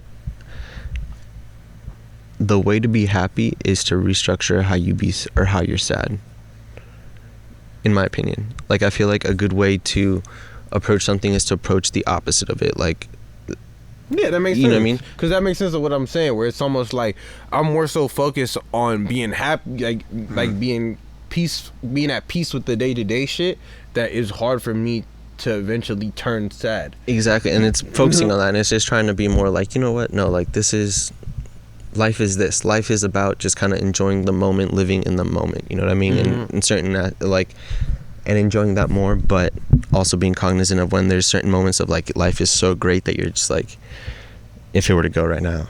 Yeah, like a lot of shit could happen worse that's happening before, but like you could ride your bike right now and feel better than you felt in the last fucking month. You know what I mean? Yeah. Like where it's like where you're focusing. It depends what you're putting your focus on. So I really get that. Especially like, if you focus on pleasure versus pain. You know, that risk reward system where it's like, what's really important about being alive? Is it because you might get another chance to do something that you find pleasurable, or to avoid something painful? Because like, does death change its priority or the way that it has an impact on your life based on whether you want it or not? No, it just happens when it happens. It's like, would it be sad if it happened in a bad way, or is it maybe just I shit just need happening? to learn how to separate my consciousness from being the thing that allows me to perceive that, if you get what I will. Like because I was gonna say, like, that's what makes it scary for me losing consciousness, is because I feel like my ability to like achieve that inner peace and focus on the little things is so much due to the consciousness. You know what I mean? Like, it's so much due to me being like myself and being able to be like, okay, like I'm able to tap in. I feel like if I lose myself, how the fuck do I even tap into that? My question to this is like, reflecting on like literature, and because we can only base it off like the stories that have been said so far, you know, but like I feel like there's very few examples, if any, that I can think of where we paint someone to be immortal but to be happily immortal. Yeah, you know what I mean? Like, I feel like it's one of those things where we recognize that, or maybe I don't know if we recognize, or we just all hive mind believe, because I'm part of that hive mind belief, that like at one point that like people outlive their purpose, or outlive like their, or not outlive it, but like get to a point where like they grow bored of like saying like, what is this me? Is this me anymore? Like, of like doing what they're doing, and it's just like, yeah, that goes to what Jack was saying earlier about the idea of just like, I think with a lot of people, like you said, the common consensus that no one wants to live forever. That shit, even though some people say they do, it's always been portrayed. They have whole movies about that, where it's like, do you really want to? Like, 'cause like you see what happens, and then you don't have a happens. choice. Yeah, That's what suicide is. It's the choice between, is it worth living or is it not? And it's all based on which moment you decide to in act the most on ways it. we interpret it is that it's not worth true. living forever. That like there's some peace in this shit ending. There is. But Nico Bellic once said that. The only closures for the dead. That's true. shit, on that note. That's a bar. On that note, let's bring some. I knew it. Let's bring it to the tunes. But yeah, what's it called? I was gonna say thank you for coming through, Jack. You know, Definitely. and, Great conversation, having man. a It was a good one. conversation with us, listening to us go back and forth about our shenanigans Definitely. and shit. I Watching the battle was nice. You know? I'm sitting there like, yo, that's two sides of my brain fighting all day. I'm just watching it outside my head for once. You know? fun, right? True, entertaining and shit. It's a good way for us to just kind of like gain perspective on, like, Yeah. on everything, and just, I don't know, it's fun. It's a lot fun. about our I'm group, glad we were bro. able to like have you in and like gain your perspective on some pretty deep topics too, man. Because like you opened our eyes on a lot of shit. I feel like, or I'm glad you brought me in. I mean, You I had never a know very if it's going to interesting be fire, but- perspective to like a lot of the shit we talk about, and I think that's something that is important on all podcasts. When you get the dynamic that we bring already, being who we are, you know what I'm saying? We're the Vine Tree, bro. Like, we obviously gonna have a lot of opposing opinions. We wouldn't be on a podcast if we just agree with everything we fucking said. But then you add in the mix of someone like you who can really like has your own like important thoughts, but at the same time was able to dive into the topics and the shit that we brought. I feel like I love that, and that's kind of direction we've been going in with a Yeah. lot of the guests, where it's like we've had the topics, but it's been tangent city, where like all the tangents have been going because we got guests that are really into shit. Like, they're really into the things they're into. Like, they're not Yeah. just like, oh, I like this, I like that. It's like they could go for like talking about the stuff. Bro, Definitely. we just did down there, I bet, like almost 2 hours, and we ain't even talk about Squid Game. Still That's haven't how you seen know, it. but that's how you know we real. Like, we really, I think that's why you know conversations are real. Yeah, it's important to me, I think, to listen more than to speak. At least for me, because I always feel like I'm talking too much, even when I say no words at all. It always feels like I'm thinking too loud. You know, that's just part of how I'm. That's what podcasts built. are for, bro. But like being on here is just sort of, I like to hear it. This is the first podcast I've been on, really. I mean, I was on another one, but it was some guy in his bedroom and it was over Zoom, which was great. It felt like I was being in class. And the awkward Zoom is silences alive. were terrible. No silence here. It's always a good sign. Yeah, man. Wow. I fuck with Any it. closing words you want to say to Jack? just thank you for coming, man. Thank you for Of course. helping, giving us these dope ass topics, giving us a great talk. And Well, thanks for being on Red Paint on our first album. that bro. was amazing. Yeah, I wish we could have I talked got a about more super about that. thank Actually, you about that. Like, that was like a monumental moment. That was some sick shit. Might have to bring me back another time. Yeah, I was gonna Down. say that. You'll Down, definitely down. come back again, and then we'll definitely talk about, I feel like, modern music. We talk a lot about your background. You'll have to catch me up on that. You know me, I'm but I all mean, into not old modern stuff. music like what you listening to, modern music, but I mean like making of music. Yeah, like yeah. your making of music, like, you know what I'm saying? Like that, like modern isn't us. Like, Yeah. We're the contemporaries. yeah, like us isn't like, you know. All right, is this the part of the show where you guys play music? Yeah, that's right now where it goes into the jams. Thank you everyone for tuning in. We'll catch y'all next time. Pine Tree Radio.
Pine Tree Radio.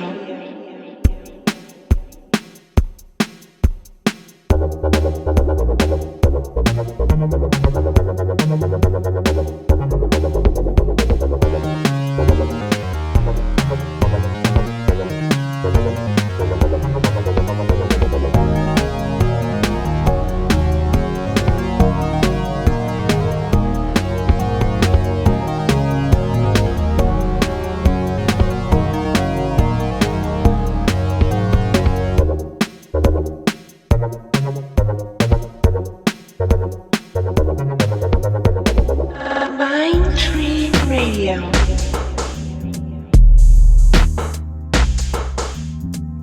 Alone again, say it ain't so. Idle thoughts on my mind, I can't escape though. You probably see the joint and boy, ain't it nice to look from the outside. You wish you was all alone, greener grass often lies in a place that's unknown. But me, I know it well, solitude bring me hell, paranoia and well. When I ask myself why I might be this way, my mind goes into deep disarray. What can I say? I was born like this, I hate being alone. Maybe it was all that time spent stuck in the house. Why I got no friends, why I can't figure it out. I even bought me a skateboard so I could relate more. Trouble that hard, I simply wanted a part I could play, but my role had been chosen from birth. It's a curse that I couldn't reverse. Even if I wanted to, I was set up on the path. Take a bath, do the math, meditate a little bit, and they could tell me if you lied.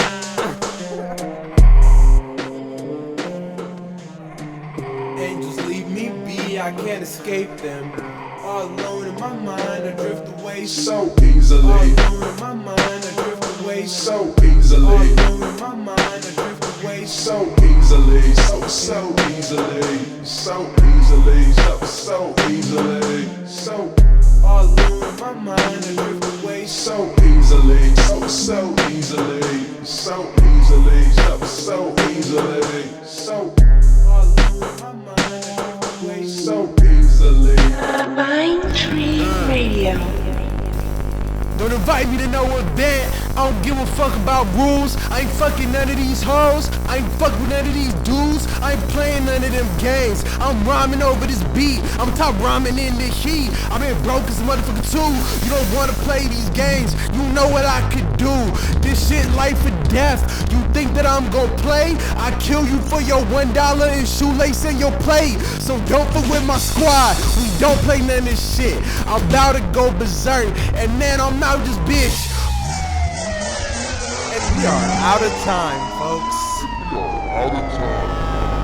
I don't chase clout. I'm not your fucking bitch. So suck some fucking dick and get up out my mentions. Cause I'm the realest nigga coming out of SEV. I feel the tension in the street when I walk around, it's fucking hot. They wanna play these fucking games. I told them they could get popped by my niggas that told them things and talk them fucking glocks. But me, on the other hand, no, I'm fucking not. Cause I got bars to spit, ayy, I got flows to hit, ayy. I could take you places you could never fucking go. If you wanna fucking roll, I could take you to the stroll where I found my fucking soap and learn the motherfucking code that the G's fucking follow in the woods you never been. But you don't wanna play those games cause you see my fucking skin. Everybody here is fake, I don't give fucks about none of them. I'm out here killing fucking flows until my foes.